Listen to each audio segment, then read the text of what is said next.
Përfshuarja e kurreshtjes se cili do t'jetë në listë e cili jo, bëri që për seancën e sotme plenare interesi të ishte minimal.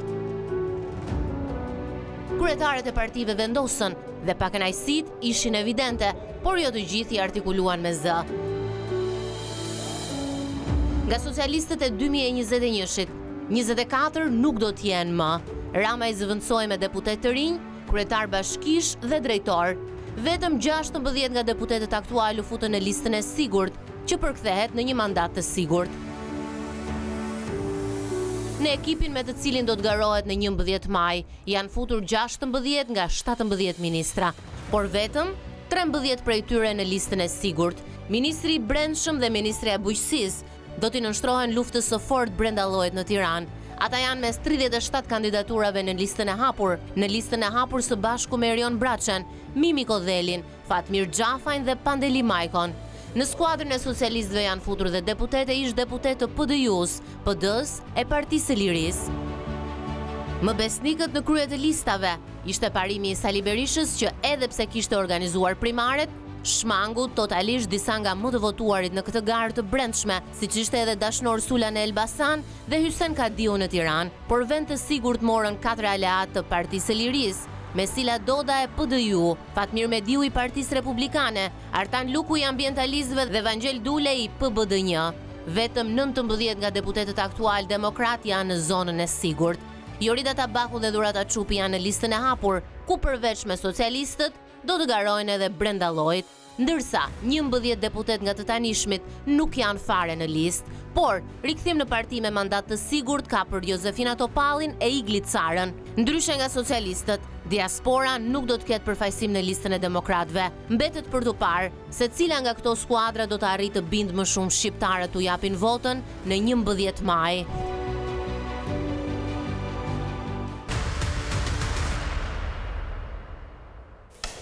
Mirëmbrëma, zonja dhe zotëri, mirë se keni ardhur edhe këtë të njëjtën në Quo Vadis. Tashmë që përfunduan ethet e listave, janë ethet e atyre të cilët janë në pjesën e hapur të listave. Sa për tyre, kush do t'jenë ata të cilët do të zënë vendet sigurta në parlamentin e 11 majit. Por duke parë me një shikim të shpejtë edhe këto lista, duke bërë një analizë, ndoshta në këto 24 orët e para, me të ftuarit në studio do diskutojmë dhe se kush ka më shumë shanse për të krijuar qeverinë e re në shtator.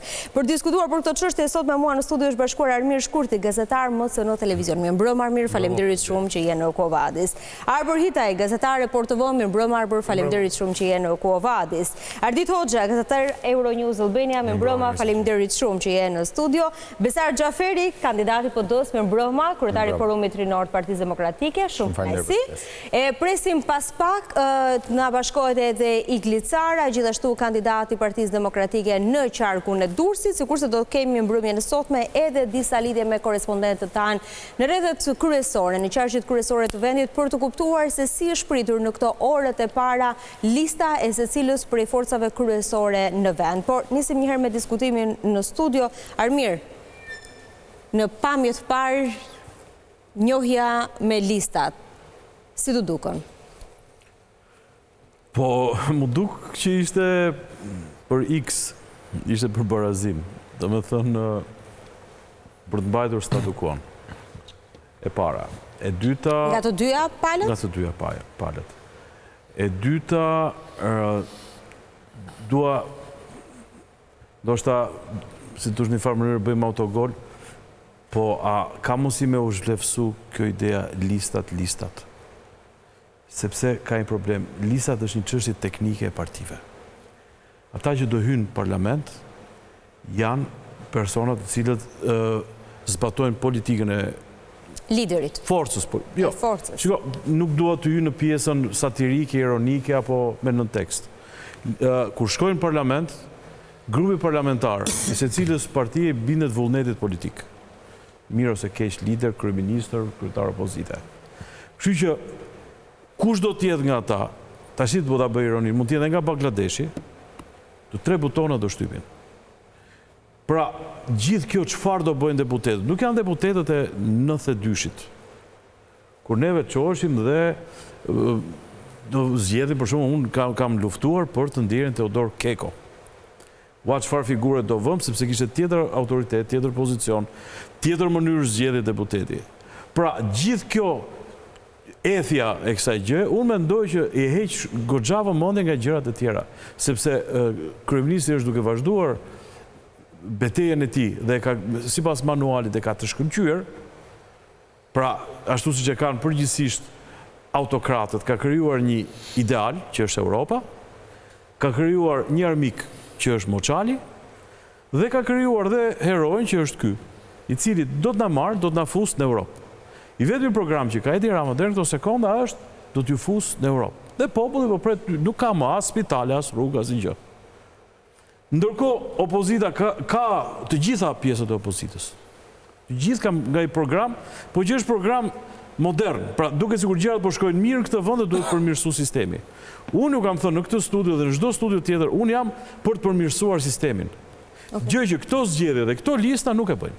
Këto zgjedhje, në rastin që të mos bëhem unë pesimist, po në një rast, X% mund bëjnë rotacion, në common sense, si që jemi sot, mendoj që nuk do të bëjnë rotacion, dhe Partia Demokratike, ashtu si që pash listën, mban, kjo, shiko, sa është kritik, aqe edhe, si tush një farë mënyrë argumentohet me atë rrugë që pati Partia Demokratike pas zgjedhjeve të 21-shit, pas çështjes Vulës, pas liderit, natyrisht që është te kjo pjesa X që them pozitë mbrojtje.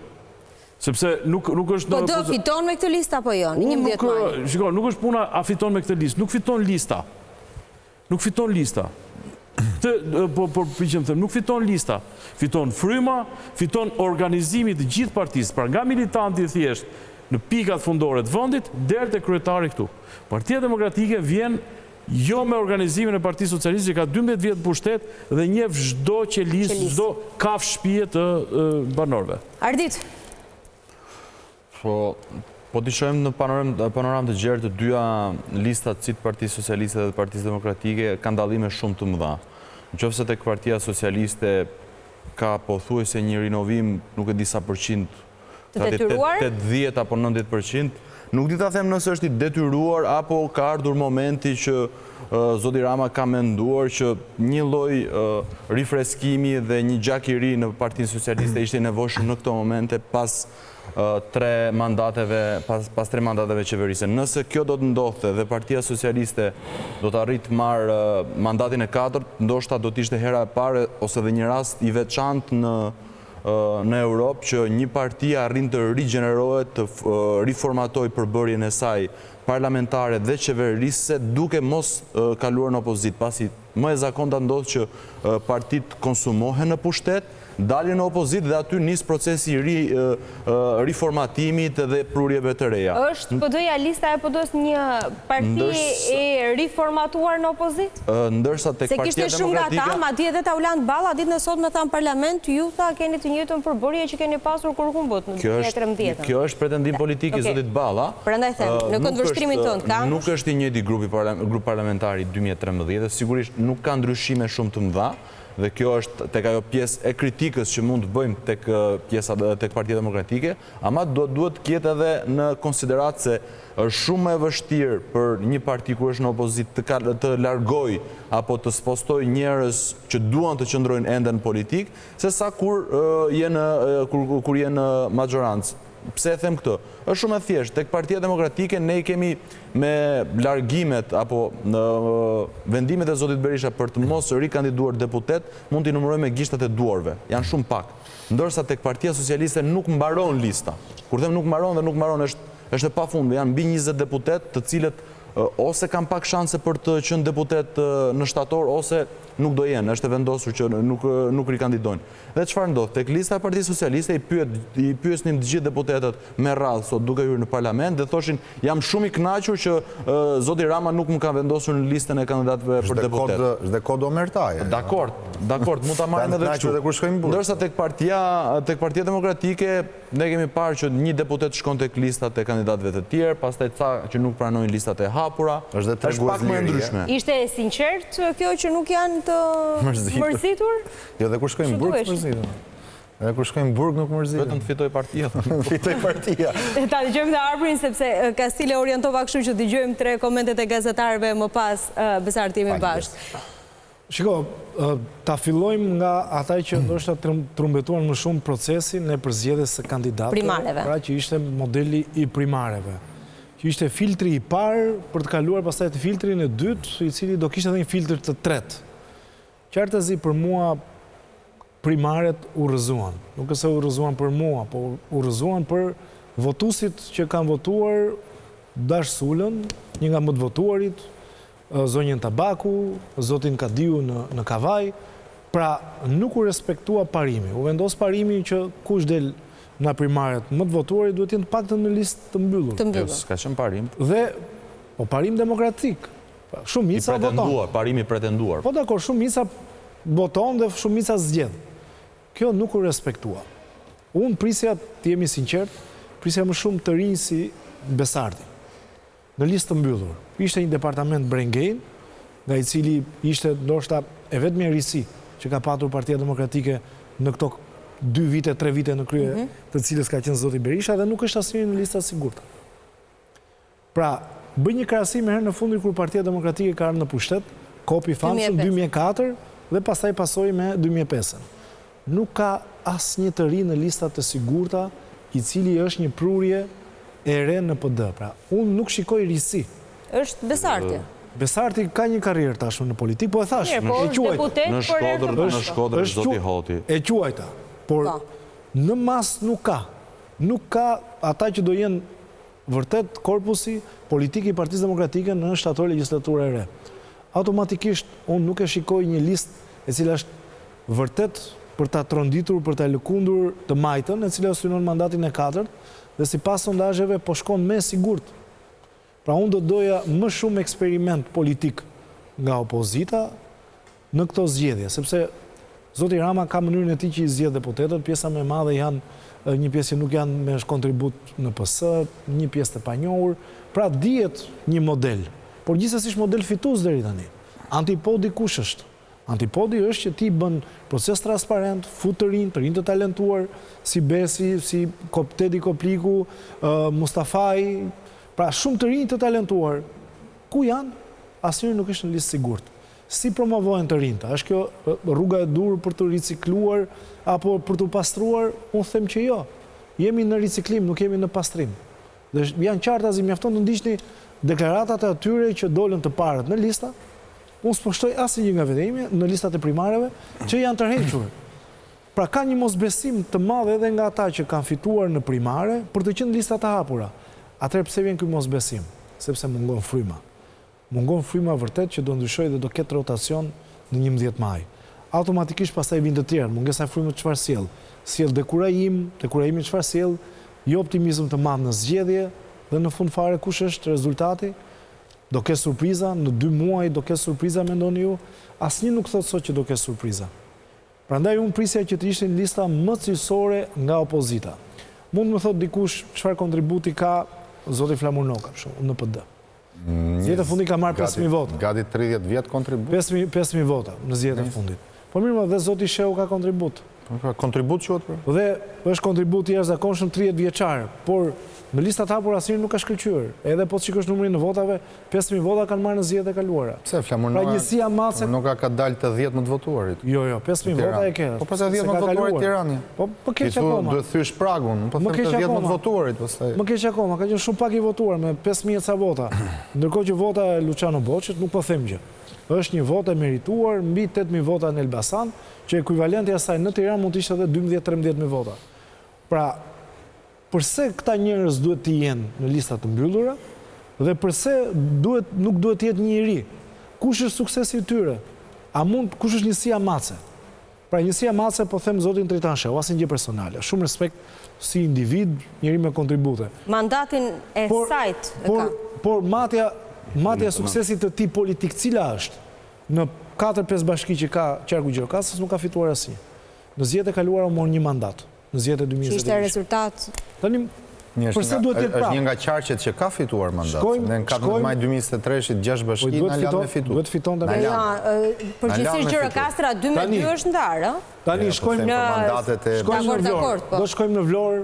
Po, tani... Emrat janë në Vlorë. Se do merremi me secilin qark, po thuaj, se me qarqet kryesore. Ndërsa ajo që nuk e prisja ndodhi, unë prisja më shumë konservatorizëm nga Zoti Rama. Zoti Rama, ata që ishin figurat më të njohura, një pjesë e tyre, i futin në listën e hapur. Bojnë vota ata?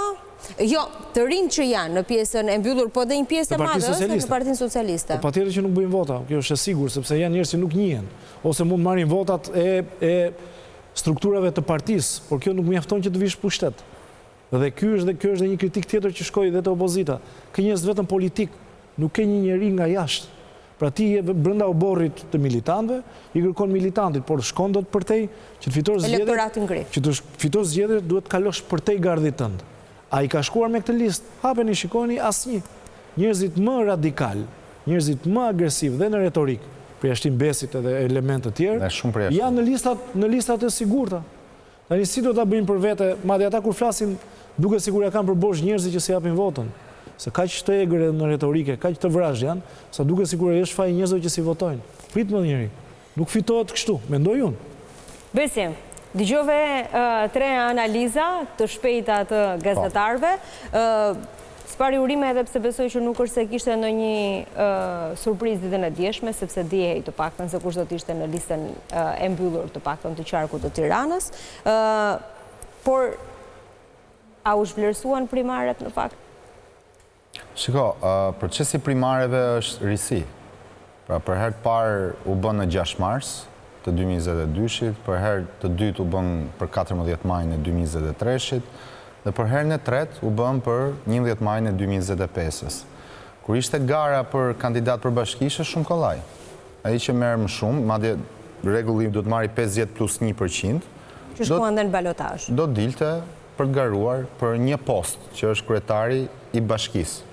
Nuk u bën primare për këshilltarët bashkiak, kurse formula për të bërë primaret për parlament është pak formulë më komplekse. Duke marrë në konsiderat që ne do dalim dhe me një listë përbashkët me gjithë aleatët. Se nëse do ishte kodi elektoral i vjetër që dalim në koalicion para elektoral dhe se cili ka listat e veta, do ishte më kollaj. Dhe sipas peshës, një listë do prevalonte mbi tjetrën. Por për këtë arsye që dhe të vendeve që aleatëve duhet me patjetër t'ju jepnim, sepse i meritojnë se kanë vota, se nuk janë vende të falura kot, janë vende se do sjellin vota në atë listë, u morën dhe vendime të dhimbshme. Unë patjetër nuk jam këtu për të thënë që miku im Hysen Kadiu nuk e meriton të ishte parlament, e meriton të jetë më shumë se mua në parlament. Dhe për këtë e them me bindjen më të plot dhe me përgjegjësinë më të madhe. Por ajo është një nga tmetat e primares tonë, një nga tmetat e primares tonë. Më i votuar i primareve të Tiranës. është një nga tmetat e primares tonë, por siç ka pasur dhe merita në qarqet e tjera përsëri primarja. Në Shkodër janë futur 2 persona nga primarja. Mashkulli më i votuar, femra më e votuar. Në Lezhë është futur femra më e votuar. Në Durrës është futur mashkulli më i votuar. Në Vlorë, bashkë me zonjën më të votuar. Në Vlorë është futur zonja më e votuar dhe mashkulli më i votuar. Në Korçë, po e njëjta gjë, mashkulli më i votuar, zonja më e votuar. Pse bëri plashtim Tirana nga ky rregull? Sepse prej hapësirave që dhanë pakti me koalicionin, me aleatët. Ishin 4 vendet rezervuar për aleatët dhe 8 vendet rezervuara për pozicionet ex officio, për drejtuesit politik. Mund t'i marrim të gjitha emrat nga fillimi, që nga kryetari i partisë, sekretari i përgjithshëm, kryetari i Këshillit Kombëtar, drejtuesi politik i qarkut, koordinatori politik i qarkut, koordinatoria e diasporës, kryetaria e Forumit Gruas dhe kryetari i Forumit Rinisë. Pra, është mungesë hapësire dhe është emet. Po është Klevis Balliu, për shembull. Është koordinatori politik i qarkut Tiranë-Durrës. Pra, është ex officio përsëri. Pra, unë Tiranën e shoh një tëmet të madhe, si të Hysen Kadiut, si të Jorida Tabakut, sepse nga mungesa e hapësirës, jo nga jo merita e tyre. Për këtë e them dhe publikisht, ta dëgjojnë të tërë, është emet e primares. Por është më mirë të bëjmë primare, a mos bëjmë primare. Pra nëse primarja ka prodhuar në 80% qarqeve, s'ka prodhuar në 20% qarqeve, është një emet që herën tjetër duhet ta korrigjojmë. Por duke pas gjithmonë kontekstin se ku ndodhemi, nevojës të madhe për të krijuar një listë të përbashkët që mos humbim asnjë votë të mundshme, se për ato 8 mandate që janë falur aleatëve, janë 100.000 votat aleatëve. Mund të bëjmë kalkulimet historike. Në qoftë se ata do aktivizohen realisht, sepse duke qenë vend sigurt, shpresojmë që ata të kenë qëllimin për të ardhur në pushtet. Nëse kanë qëllimin për të marrë një mandat deputeti, okej, mund ta hedhim ta ludim. Por rekordi historik elektoral, minimumi aleatëve që ne kemi është mbi 100.000 vota. Minimumi. Po mund të shkojë edhe deri 150.000 dhe deri 200.000 vota. Me Iglin sot isha në kontakt. Më mbrëma zoti Cara. Dhe në 2009 aleatët që ka pasur Partia Demokratike ka marrë diku të 167.000 vota. Ata aleatë të vegjël. Një listë e madhe, një karvan i madh. Pra, ne nuk e kemi luksin të mbasim asnjë votë. Dhe kushdo që gjykon patjetër zotin Berisha, po dhe zotin Noka, mund ta gjykoj. Po nëse do jetë në një ditë në postet e tyre që të ketë vendimarrjen, do e kuptoj. Që kur bëhen listat, kjo ndodh. Bie shumë dakord me çfarë tha Armiri, nuk i fitojnë lista zgjedhje, ne nuk po nxjerrim 140 kryeministra aty. Ne po nxjerrim 140 deputet, ligjvënës. Por dhe vota personale bëjnë që në fund fare shkojnë tek ai test i madh. Atëherë unë jam kundra kësaj, sepse parlamenti në Kushtetutën e Shqipërisë është pushtet legjislativ, nuk është pushtet ekzekutiv. Ne nuk kemi nevojë të fusim vetëm një gjë. Një test për ty. Cili është deputeti yt? Pa thua emrin? I bashkisë. Jo i bashkisë, jo yti. I zonës time që kam. Se kam i fare. Pikërisht. Ne nuk po garojmë për 140 kryeministra. Në Kushtetutën e Shqipërisë parlamenti është pushtet legjislativ. Do votosh, do shkosh komisione, do rregullosh ligje, do propozosh ligje, do mendosh si ligjvënës dhe jo si gangster zone. Ne duhet të ikim nga modeli deputetëve që është i fortë i zonës edhe ai bën namin. Këtë e patëm 2013-ën, i patëm dhe kriminal. Pra, parlamenti do shkoj drejt normalizimin. Po, gara ku është? Programi elektoral, lideri, kabineti qeveritar, qeveria në hije. Pa tjetër, nëse ka një tmet sot për dëja është që duhet shpalli qeverinë në hije. Shadow kabinet, si gjithë botën. Ti krahasojmë ministri me ministrin hije. Po, shpresoj që do e bëj nga dita në ditë. Mund të jetë krijuar imazhi për dikë apo e tjerë, po duhet dalim. Ne po shpalosim programin dhe programi duhet të jetë kryefjala. Moçali, Këneta, Bzhapa, Bretkoca, paketa emergjencës, investime kapitale, sistemi energjetik. Këto janë që shqiptarët duhet të kuptojnë. Dhe asgjë tjetër. Lista më vjen keq për gjithë kolegët. Edhe unë kam në 4 legjislacione që nuk e kam gjetur veten në listë. S'ka qenë momenti. Mund legjislacionin 2029, ndoshta s'jam në atë listë. Por për rotacionin dhe për të luftuar keqen e madhe do jem gjithmonë aty. Zoti Cara, më mbrëma, faleminderit që na bashkohesh në studio. Urime për listën më në fund, se emri juaj është diskutuar, elakuar, ka shkollë dhe prap ishte, edhe pse ishit nga më fituesit në primare, prap kishte një lloj pikpyetje që çfarë do ndodhte me emrin tuaj, më në fund jeni në listën e mbyllur. Si u duk lista e kundërshtarëve politik? Okej, se pari ndjes gjithëve për ardhe me vonesë, po ishe për efekt të një aktivitetit si ishe prezantimi programit për infrastrukturën dhe transportit. Je i mirë kuptuar. Tani, përsa i përket diskutimit, unë po hy direkte me ato çfarë dëgjova. Atëherë, së pari, për atë çfarë po thotë Armiri dhe kolegu Besati, miku im. Atëherë, është e vërtet që Kushtetuta na përcakton qartë që ne jemi ligjvënës, por unë bie pjesërisht dakord me pjesën që nuk duhet dhe pjesa lokale, sepse është e vërtet çfarë thanë të dy që është ligjvënës, do merren me ligje, mbi të gjitha duhen njerëz përgatitur, se bëhet fjalë që do bëjnë ligje për jetën e njerëzve, por sigurisht duhet edhe një pjesë tjetër që cilët quhet përfaqësues i atyre zonave. Armiri me të drejtë pyetje e njeh apo jo deputeti. Por ndoshta nuk njeh deputetin konkret, por njeh atë pjesë të deputetëve të cilët të paktën për një problem X të zonës, jo personale, mos i ndajmë jo personale, mund të ngrim. Për shembull, ne në Durrës kemi pasur goxha probleme kur kemi bërë dikur dhe nisma ligjore, thjesht sepse dikush në një zonë, një kryetar komune, apo një qytetar na jepte një ide. Por, për të kthyer tek lista, unë do të thoya që në këtë moment të dyja partitë, ose të gjithë partitë kanë nxjerrë ekipet e tyre. Ekipet me të gjitha do të jenë ekipe që pranojnë mbi të gjitha atë program të cilën ka Partia Demokratike apo ka Partia Socialiste. Duhem një dallim. Partia Demokratike zgjodhet me primare. kishim të meta, duke filluar që nga lista që kishim rase me probleme, por ama ishte një proces. Dhe çdo proces kuptohet që gjatë rrugës do përmirësohet. Por ama, po flas për Durrësin dhe nuk po marr përsipër qytetet tjera. Ne nuk I kemi deputet si qelloi në 2021 që siç është vërtetuar me fakte I kishte zgjedhur krimi me telefon. Pra kemi një proces që me gjithë problemet që kemi ka dalë nga primaret, pra nga vota, se me gjitha vota është e rëndësishme dhe për të kuptuar çfarë don ajo forca jote politike, por mbi gjitha është dhe pjesa tjetër, se vjen pjesa mbrapa, që çfarë don dhe qyteti. Dhe këtu pastaj do kthehemi pak ajo që dëgjova diskutimin për deputetët vjetë dhe deputetët të ri.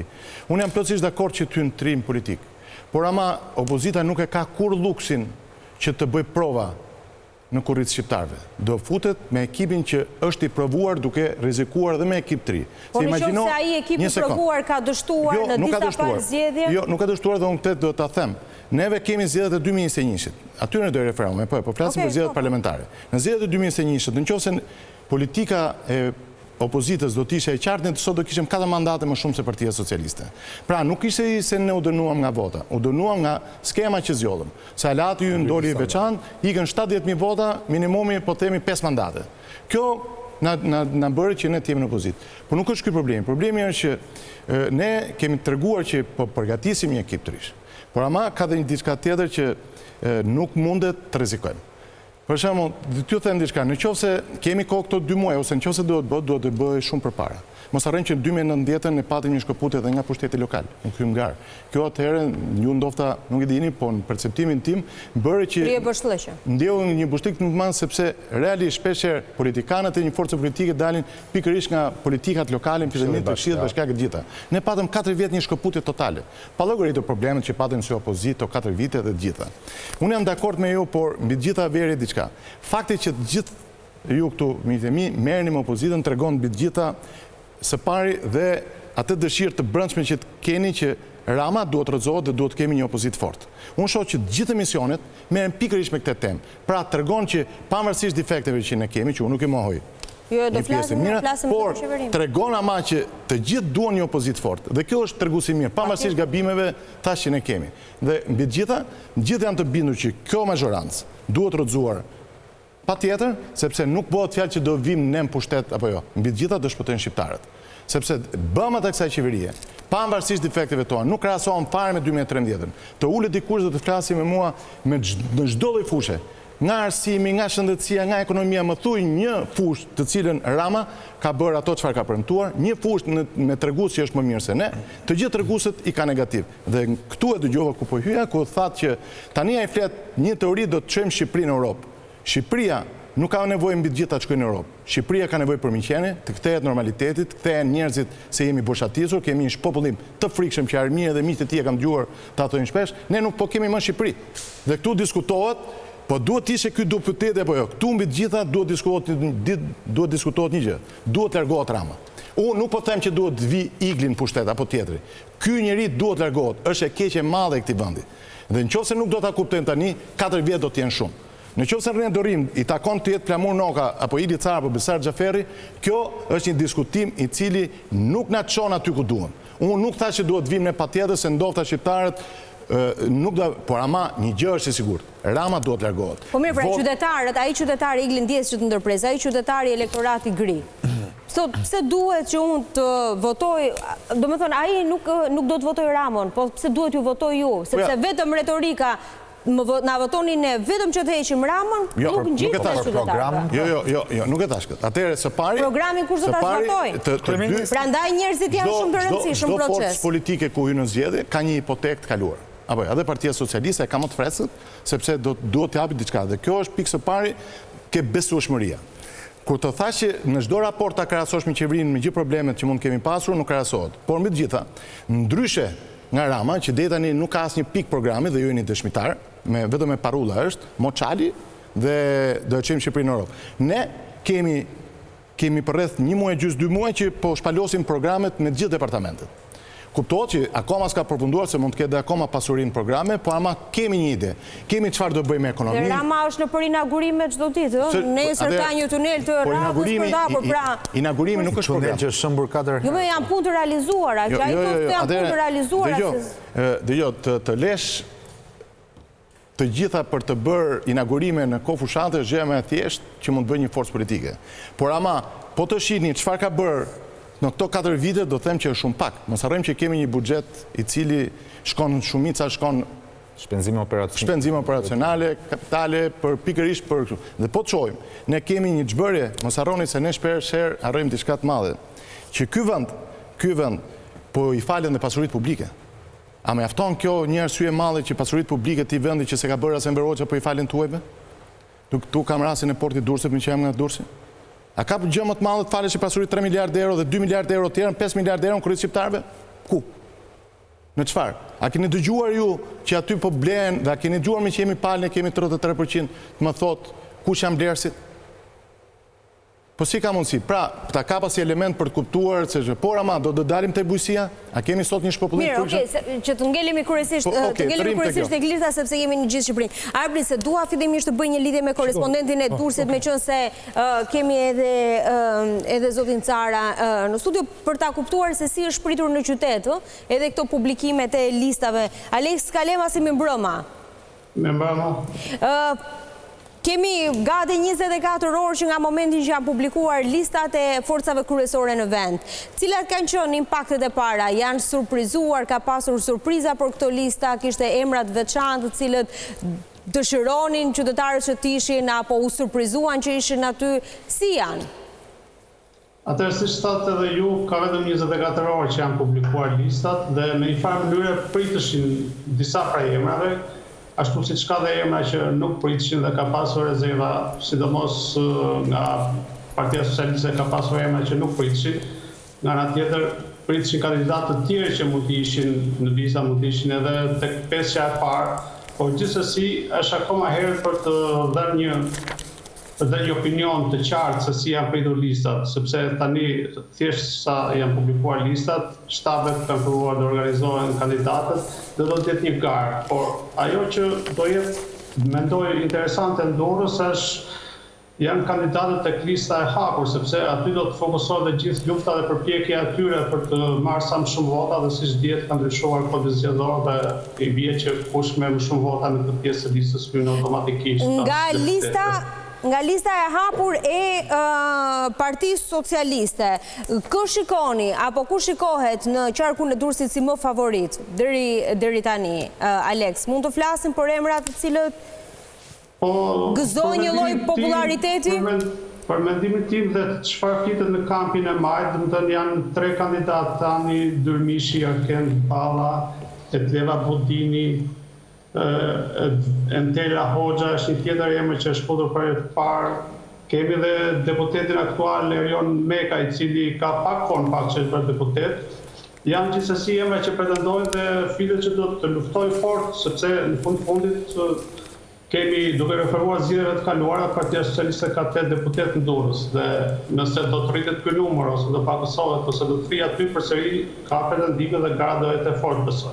Kë nuk prisnit nga PS-ja në listë të mbyllur?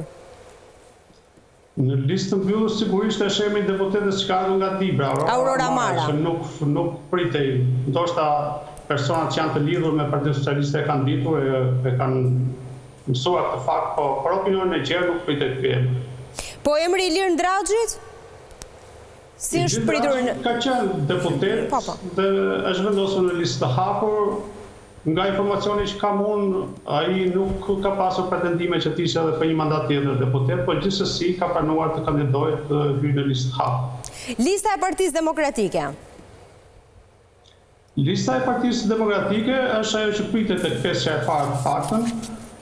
Dihet që një vend i është vendosur aleatëve, që është kandidati Artan Luku nga Partia Agrare Ambientaliste. Për mendimin tim duhet ishte zotit Cara në një renditje tjetër, jo në NDP-s, duke referuar primarëve që edhe u diskutuat nga të fajnë në studio, sepse ka dalë i parë në primarët e Durrësit, ka pasur rezultatet më të mira nga kandidatët që kanë zgjedhur Partia Demokratike në Durrës, por gjithsesi këto janë çështje teknikalitete që i ka vendosur Kryesia e Partisë Demokratike. Një tjetër aleat i rëndësishëm, kam përshtypjen se është edhe Partia e Lirisë ose ish Lëvizja Socialiste për Integrim. Mundet me këtë listë të thithin votat e asaj pjese që ka ngelur nga Partia e Lirisë? Nuk dihet tani se sa vota do ketë Partia e Lirisë, sepse në zgjedhjet e fundit të 2021-shit për pak vota është djegur një deputet. Partia e Lirisë mund të merrte një deputet, por për shumë pak vota u doq.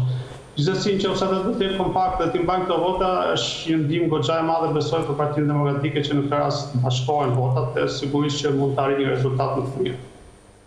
Kishte emra surprizë nga lista e Partisë Demokratike? Përgjithsisht këta ishin emra që u pa në primaret që u zhvilluar në Durrës, unë nuk e di nëse ka ndonjë emër tjetër që është shpotur, po këto emra më rezultojnë që kanë qenë në primare. Shumica e këtyre, pothuajse të gjithë kanë qenë në primare.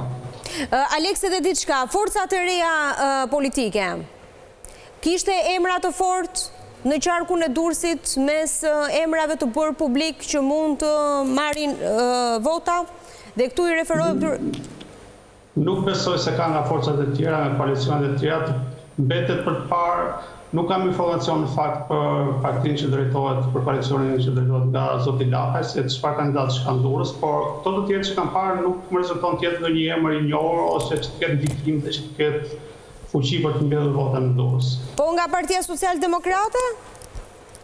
E zoti Tom Doshi? Edhe nga Partia Social-Demokrate nuk e di si do të shkoj, por nuk janë emra që mund të japin shpresa për të patur, po në një sondazh që përfitet që është zhvilluar kohët e fundit, Partia e zotit Lapaj thuhet që merr 3% në Durrës, që është një shifër goxha interesante dhe goxha e mirë besoj për një forcë politike. Aleks, të falenderoj shumë për analizën. Faleminderit juve. Arbor, meqense kërkoj fjalën pak më parë. Unë mendoj duhet të kthejm pas në kohë. Unë mendoj që në thelb pjesa më e madhe e elektoratit shqiptar voton me fotografi ditën e zgjedhjeve. Që do të thotë? Me fotografinë e liderit përkatës. Prandaj për mua diskutimi nuk shtrohet duhet iki Rama me patjetër. Diskutimi shtrohet përse duhet të votohet opozita. Njerëzit në Shqipëri votojnë me fotografinë e liderit, që do thotë ata që votojnë të djathtë votojnë me liderin me fotografinë në kokën e tyre të zotit Berisha. Kjo u treguan 2023. U treguas që zoti Berisha ishte pa logon e PD-s dhe mori pjesën më të madhe të votave të opozitës. Pra kjo është e faktuar. E faktuar është dhe elementi tjetër që ka të bëj me majorancën. Njerëzit kur votojnë të majtët, pjesa më e madhe, votojnë me liderin në kokën e tyre që është Rama. Që do thot pjesa më e madhe votuesve janë votues të cilët janë të afiluar pra një partie politike, janë o militant, dhe 1% shumë e vogël është për ideologji. Pra 1% shumë e vogël është për ideologjinë e djathtë, 1% shumë e vogël, madje mund të them nuk është për filse fare, që votojnë për ideologjinë e majtë. Shtet sociale, taksa, më shumë taksa, apo më shumë ndihmë për të varfrit e tjerë. Që do thotë në thelb, problemi që ka opozita për mua është leadershipi, sepse synon me të njëjtët persona rezultat ndryshe. Pra nuk mundet me të njëjtët figura politike që kanë dështuar 1.100 arsye në 2021-shin, 2017-ën, 2019-ën, ti të synosh rezultat ndryshe. Duhet ri për të rirë. Argumenti që përdor opozita dhe që zoti Cara ndoshta duhet ta vazhdojë është që të paktën në qarkun e Durrësit kishim 3 deputet të cilët ndoshta nuk i tërhoqën votuesit vetëm me foton e liderit. I tërhoqën me foton e tyre. I tërhoqën me foton e grupeve. Por ka një gjë. Çfarë ndodhi në zgjedhjet lokale? Pra, ku është optimizmi që buron të opozita duke mbajtur të njëjtët persona? Se unë nuk e kuptoj, ka metodologji shkencore kjo punë. Pas janë kandidatë të njëjta. Nuk është me ndjesi personale.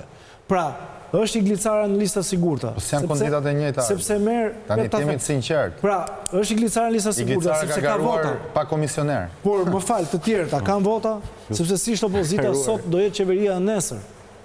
Nëse ti më thua mua që unë me të njëjtin ekip humbës të 2021-shit do marr fitoren në 2025-ën, unë them që jo. Po ja ku e ke listën brava Arbër, 19 deputet janë listë mbyllur. Nuk janë 46. Ja ku i ke deputetet që aktual që garojnë 13 listë hapur, ja tjerët që nuk kandidojnë. Pra, se thonë s'ka rigjenerim. Me përjashtimin tënd.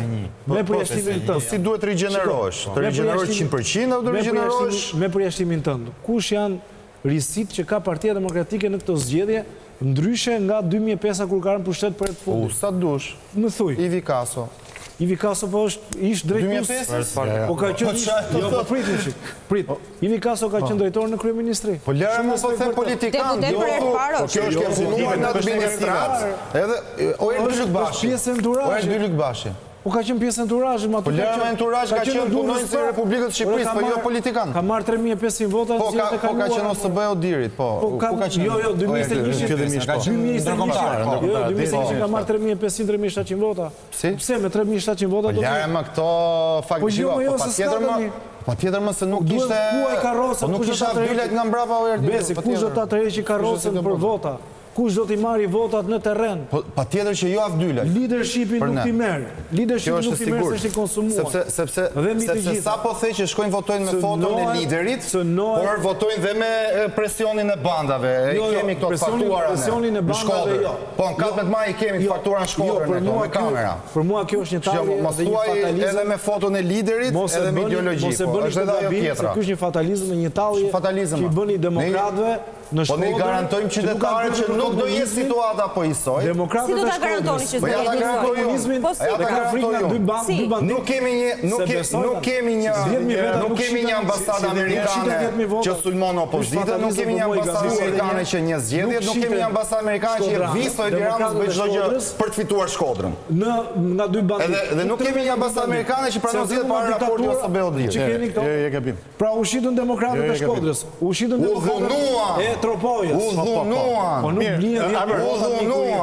Garuan dhe pa komisioner. Se do keni dhe Pepinin nga Shkodra. 10.000 vota nuk blihen. Garuan dhe pa vull, sa po e the. Garuan dhe pa fonde. Garuan pa çdo gjë dhe prapë morën 40% vota. Po kishe bashkinë e kishe ti? Jo. Po gjë ç'është kjo? Po bashkinë e kishe po Durrësin e kishim. Po kishe PD-ja. Po Durrësin e kishim. Pse ma kalon? Sepse është simboli më i dur dhe që tregon më shumë. Patjetër më vizionin e bush. Ishte një bashkë kundra një shteti të tërë. Një bashkë kundra një shteti të tërë. Unë dua një opozitë të fortë. Kundra një shteti. Ma dua një opozitë të fortë. Atëherë nëse do një opozitë të fortë, kalua nga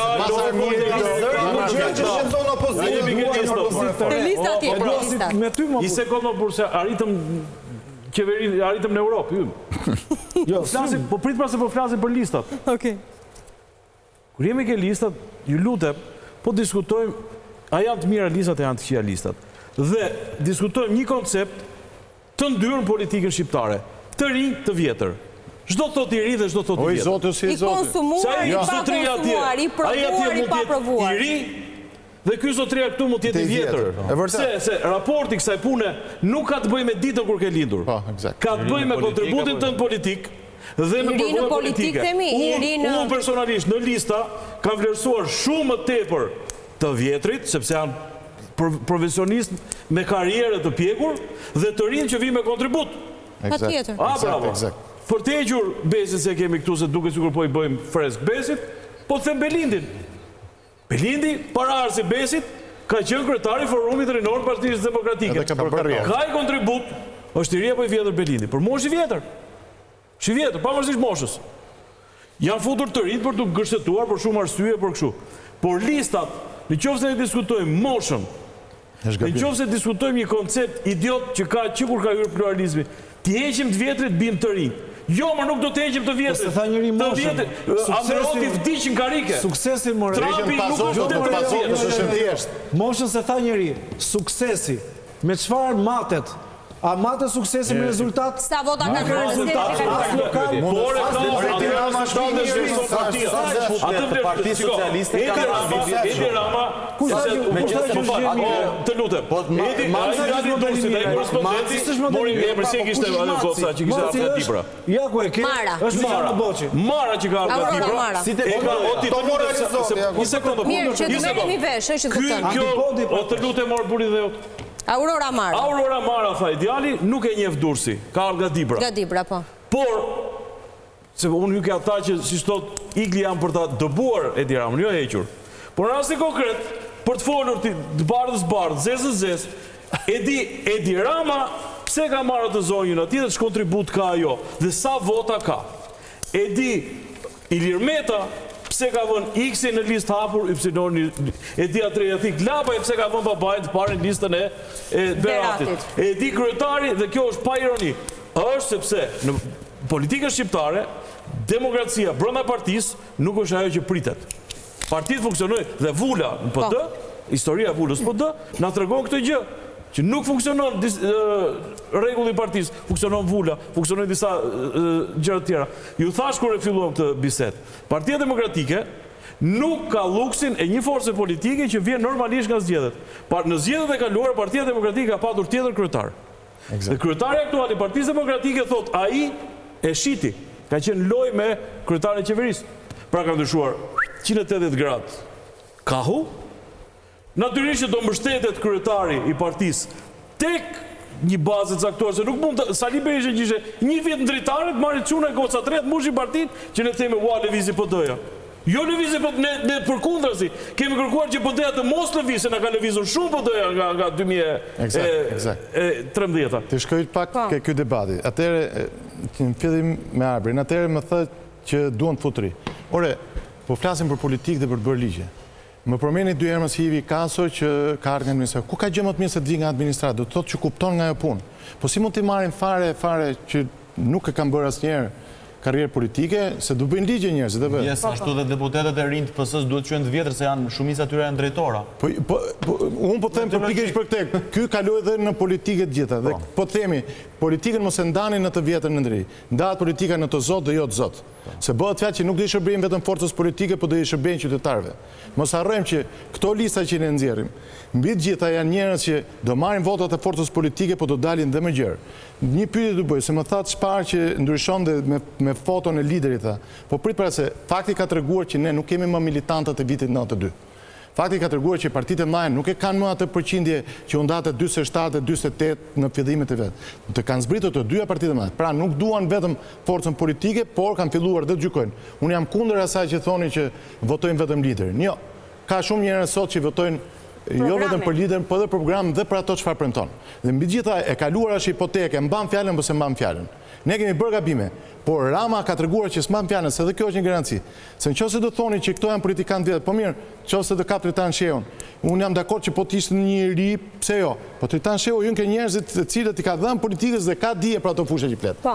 Për sa i përket zgjedhjeve të kaluara, mos harrojmë se zgjedhjet e 2021 dhe fakti që ne kishim numër më të madh votash në opozitë tregon që zgjedhjet, opozita asaj kohe, pavarësisht problemeve që kishte një numër të madh. Për Rama nuk kisha aq fort sa doli me numra. Kuptohet që problemet që na ndodhen brenda forcës tonë është e duhur. 47%? Po, Rama me 47% ka marrë pushtetin. Sepse kodi elektoral ligji zgjedhor e favorizon në mënyrë të tmerrshme dhe unë më fal edhe një sekondë ditë edhe më falësh. Pra, të lutem se edhe këto njerëz që do shkojnë në parlament, mos harrojmë që pasi të marrin zgjedhjet, me datë 12 dhe kur të fillojë në shtator parlamenti i ri, do kemi njerëz që do i ndajnë dhe ke komisionet parlamentare. Po ja ju kujtohen ato deputetët që erdhën mbrapa edhe nuk pan asnjë ligj se si kaluan, se s'po i citoj. Ja ju kujtohet që kaluan ligje skandaloze për këtë vend se nuk dinin të lexonin ligjin. Pra mu më duhet mbi gjitha dhe një trup përfaqësuese ke Komisioni Juridik, Komisioni Shëndetësisë. Po keni ju igli me aleatëve njerëz të cilët kanë bashkuar votat me Ramën? Kjo është diskutim tjetër, ta marrë këtë. Pra, më duhet ta jap dhe atë përgjigje. Pra, më duhet dhe kjo, pra një trup politike, një ekip ka nevojë dhe për atë që quhet mbrojtës dhe për atë në mesfushë, pra duhen të gjithë aktorët. Nëse ju mendoni që do t'i marrim gjithë të ri apo gjithë të një fushë është gabim. Dhe unë kam përshtypjen që kjo listë që ne kemi, janë profesione nga më ndryshme. Asnjë listë nuk do ishte perfekte. Unë për shembull ke kjo listë Tiranës do kisha preferenca tjera për 2-3 njerëz. Por gjithsesi, ato që i kanë përzgjedhur ndodha mendojnë më mirë se unë. Siç edhe mendoj për një listë tjetër diku tjetër. Por ama mos harrojmë që çdo listë që do dali do të ketë patjetër diskutime. E rëndësishme është qëllimi. Po arritëm qëllimin si ekip, këto gjërat e tjera do harrohen. Po, nëse nuk arrihet qëllimi, pastaj do diskutohet edhe lista. Ishte listë e mirë apo jo? Do jetë rradha jote, vetëm se dua të shkoj te korrespondenti në Shkodër se një pjesë e mirë e tyre janë edhe në terren, janë jashtë. Bebim, përshëndetje. Në mbrëma, përshëndetje. Se e diskutuam Shkodrën edhe pak më parë në studio në raport edhe me zgjedhjet e kaluara, por edhe me zgjedhjet e bashkisë, të cilat u fituan nga socialistët, si janë parë listat e jo vetëm dy forcave të mëdha, po dhe forcave të tjera, se PSD-ja është shumë e fortë në Shkodër edhe zoti Tom Doshi duket se të paktën në qytet flitet që do të ketë më shumë se sa 2 mandate të sigurta. Të paktën kjo është ajo që shkojnë edhe për te kësaj, po e minimizoj. Sigurisht, Shkodra është një qark interesant për vetë rezultatin që prodhon dhe për ndryshime drastike që ka mësuar. Në fakt, kujtojmë që nga një qark thellësisht i djathtë në rezultate që shkuan te 8 deri në 9 mandate për Partinë Demokratike, ka ardhur duke ndryshuar në 3 legislaturat e fundit. Në momente që ne flasim ke 5 mandate që ka Partia Demokratike, 3 socialistët dhe 2 që i ka Tom Doshi me socialdemokratët. Edhe në këtë zgjedhje në fakt pritet që ketë një garë fort, edhe për faktin se mes bardhjen e listave të kandidatëve për deputet ka patur jo pak çejt mbetje si nga demokratët ashtu edhe nga socialistët. Janë dy kontrastet forta, listat e 2 forcave të mëdha politike, nëse demokratët në vetën në fakt më besnik të strukturave të tyre dhe e kanë dëgjuar se në antarësisë tek socialistët ka patur një reflektim jo fort të lehtë lista e prezantuar, sepse kryesohet nga 4 të pare që janë tërësisht shprundje të reja, që nuk kanë qenë më herët pjesë e strukturave të Partisë Socialiste dhe janë lënë në listë të hapur 2 prej deputetëve aktual, siç është Edona Bilali dhe Frog Gjini. Ndërsa tek demokratët janë 2 deputetet aktual që janë në listë të sigurt dhe të mbyllur, siç është zonja Bardeli dhe zoti Ramadan Nikaj dhe po ashtu i deleguari politik Luciano Boshi. Është interesant hyrja e Kliti Hotit, një emër në fakt i njohur sepse është një familje e djathtë. Në këtë familje në fakt është krijuar dhe Partia Demokratike e Shkodrës, por që Kliti vetë ka patur një profil ndryshe vitet e fundit, megjithëse kontributori i Partisë Demokratike por nga jashtë, sepse vjen me profil të një mjeku, është konsul deri në Hungarisë dhe nuk ka qenë shumë i angazhuar drejt për drejt, dhe ka qenë nga emrat surprizë, kurse nuk ishte në primaret e Partisë Demokratike. Ndërkohë që janë lënë jashtë emra si ish kryetari i Bashkisë Zoti Spahia, apo është lënë jashtë Ludovik Hasani, deputeti aktual i Partisë Demokratike, të cilët do të jenë pra në garë të hapur në listën e prezantuar nga Selia Blu. Por mbetet interesante edhe lista euroatlantikëve pranvera, sepse zoti Basha ka prezantuar listën dhe mes emrave janë edhe ish drejtues të Partisë Demokratike të degës lokale që do të garojnë në këtë qark. Janë emra të fortë lokal? Sigurisht që kanë ndikimin e tyre. Flasim për 2 ish kryetarët e Partisë Demokratike, Xhevdet Amulin dhe Ramiz Shobaj, emra të cilët kanë influencën e tyre në territor dhe që pritet të ndikojnë. Është një emër tjetër mjaft i fortë, Anton Kokaj, në Malësi të Madhe, që edhe ky pritet të ketë ndikimin e vet për sa i përket votave që të mbledh në terren, apo ashtu ish kandidati i 2021-shit për deputet Aldo Gega, pra janë emra të cilët e kanë influencën e tyre në territor dhe që me shumë gjasa do të kenë ndikimin e tyre dhe mund të prishin goxha punë tek Partia Demokratike kur kemi të bëjmë me një rezultat të tillë. Janë 5 mandate që gëzon sot Partia Demokratike, por që me këtë garë dhe me këtë listë mund luhatet mandati i 5 demokratëve nëse gjithmonë do të ketë përkrahje në terren të tyre, duke patur parasysh influencën që ato kanë në zonat e tyre. Zoti Doshi nga ana tjetër ka aspirancën për pra ka shprehur objektivin e tij për shkuar drejt 3 mandateve nga 2 që gëzon.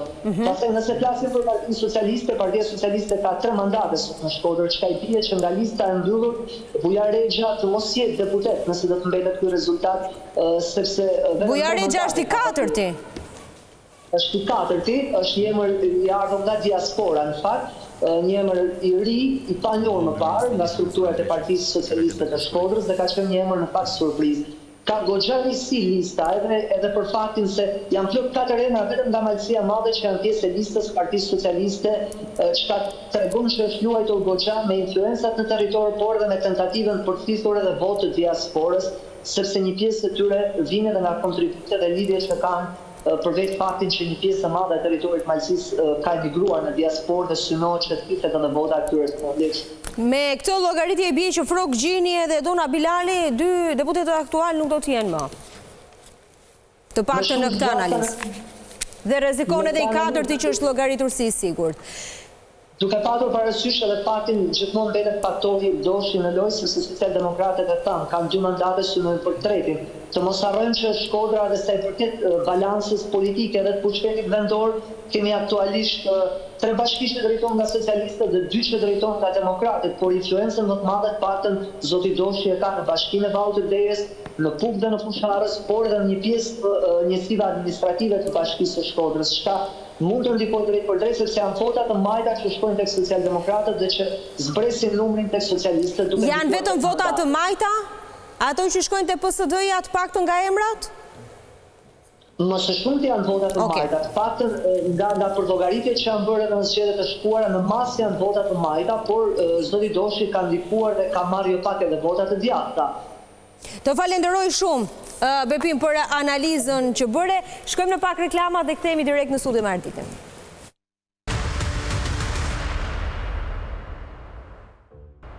Rikthehemi në pjesën e dytë të emisionit, Ardit e lam bashk. Unë fakt doja të silem vëmendje një element duke qenë se u përmend edhe nga Armiri, por edhe nga zoti Cara dhe të tjerë tek pjesa e deputetëve që në rëndpeshës që ata kanë në këtë sistem elektoral që neve kemi, ky nuk është deputetët nuk janë domosdoshmërisht përfaqësues të zonave të tyre. Sigurisht gjatë fushatës ata i mbulojnë, por ne nuk kemi një sistem elektoral mazhoritar që deputeti të garojë përballë rivalit të partisë tjetër dhe nga ajo zonë të jetë përfaqësuesi drejt për drejti asaj zone, siç e kemi pasur deri në zgjedhjet e 2005-s, që më pas u ndrua. Ata të 2005-s si mbajnë mend, po këta pas 2005-s. Ata 2005-s mund t'i mbajnë mend sepse ke zgjedhur emrin e atij deputeti për krah. Prandaj s'ka votuar atëherë. S'ka votuar, po kam që gazetar. Mund të ketë qenë militante ose ku diun, simpatizante do një. Kam që gazetar. Ka qenë gazetare, se unë e mbaj mend. Okej.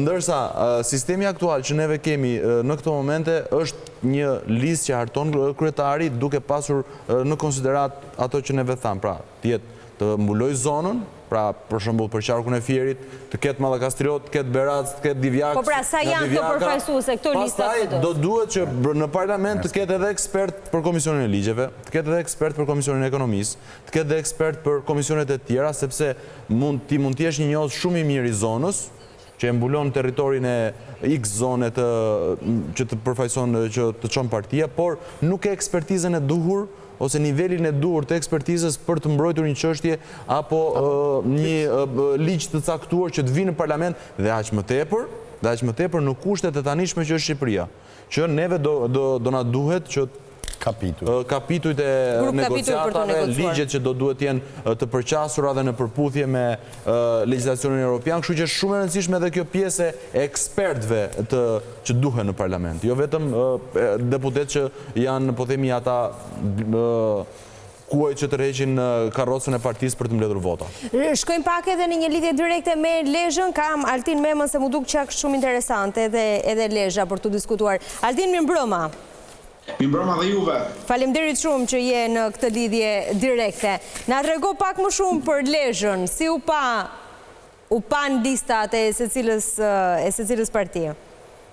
Në fakt, ka pasur surpriza në listën më së shumti të Partisë Socialiste, ku të erë deputetët të cilët kanë qenë deri tani nuk janë të përfshirë asnjëri në qarkun e Lezhës. Ish kryetaria e Parlamentit Lindita Nikolla, e cila ka qenë drejtuese politike në zgjedhjet e 2021-shit, deputeti Eduard Ndresa, njëkohësisht dhe deputetja Shpresa Marnoj e Kurbinit, që të tre nuk do të jenë më deputet për qarkun të Lezhës. Partia Socialiste ka vendosur emra të rinj duke përjashtuar vetëm ministrin e drejtësisë zotin Manja, të gjithë të tjerët nga i pari tek i fundit janë të gjithë figura të reja, le të themi politike, që përkasin më së shumti politikës lokale. Janë njerëz të rinj me profil të ulët publik në kuptimin që nuk kanë një njohje publike të madhe krahasuar me Partinë Demokratike, e cila ka vendosur figura dhe personalitete me emër për shkak të posteve dhe asaj çfarë kanë bërë në Partinë Demokratike. Ulsi Manja, që është ministri i drejtësisë, dhe Ermal Paca, i cili ka pasur detyra të pushtetit vendor në bashkie, drejtues sportit dhe të institucioneve të tjera, është në listën e mbyllur. Ndërsa pjesa e hapur është Admir Kadeli, djali i ish deputetit socialist Gjovalin Kadeli të Ndier, Andon Gjoni, Klotilda Ndreca, Erion Markaj, Marieta Neli, Aurora Gjeloshi dhe Pranvera Skanaj, kjo e fundit, pedagoge, që do të përfaqësoj Rreshenin. Ndërsa sa takon listës së Partisë Demokratike. Altin, si është pritur kalimi i Ulsi Manjës në Lezhë? Shumë vështirë të flasësh kur jenë pushtet, pra sa takon edhe atyre zërave që mund të jenë kundër, ndryshe nga opozita që siç duket ka fjalën disi më të lirë. Deri tani nuk ka pasur reagime publike, le të themi, për të kundërshtuar qoftë njërin listë apo listën tjetër. Okej. Dhe diçka, përsa i përket listës së Partisë Demokratike, është pranuar zoti Gjek Markaj nga gjithë antarësia e Partisë Demokratike?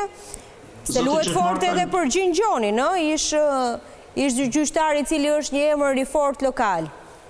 Zoti Gjekmarkaj u bë fakti kryer në momentin që zoti Berisha vendosi që do ishte drejtues politik, por edhe në listën e mbyllur me vendimin e mbrëmshëm është fakti kryer tashmë së bashku me deputeten Elda Hoti. Ndërsa lista e hapur e Lezhës është gjinxhoni një figurë e re politike në Lezhë, por që dha një kontribut gjatë drejtimit Partisë Demokratike duke krijuar infrastrukturën, por edhe në ngritjen e pjesës, le të themi, të kryesisë, të zonave lokale, të komunave të tjerë, sa i takon drejtuesve të qendrave të ndryshme të Lezhës. Dhe është një ndër figurat potenciale të Partisë Demokratike dhe pas tij vijnë edhe deputet shumë të rëndësishëm.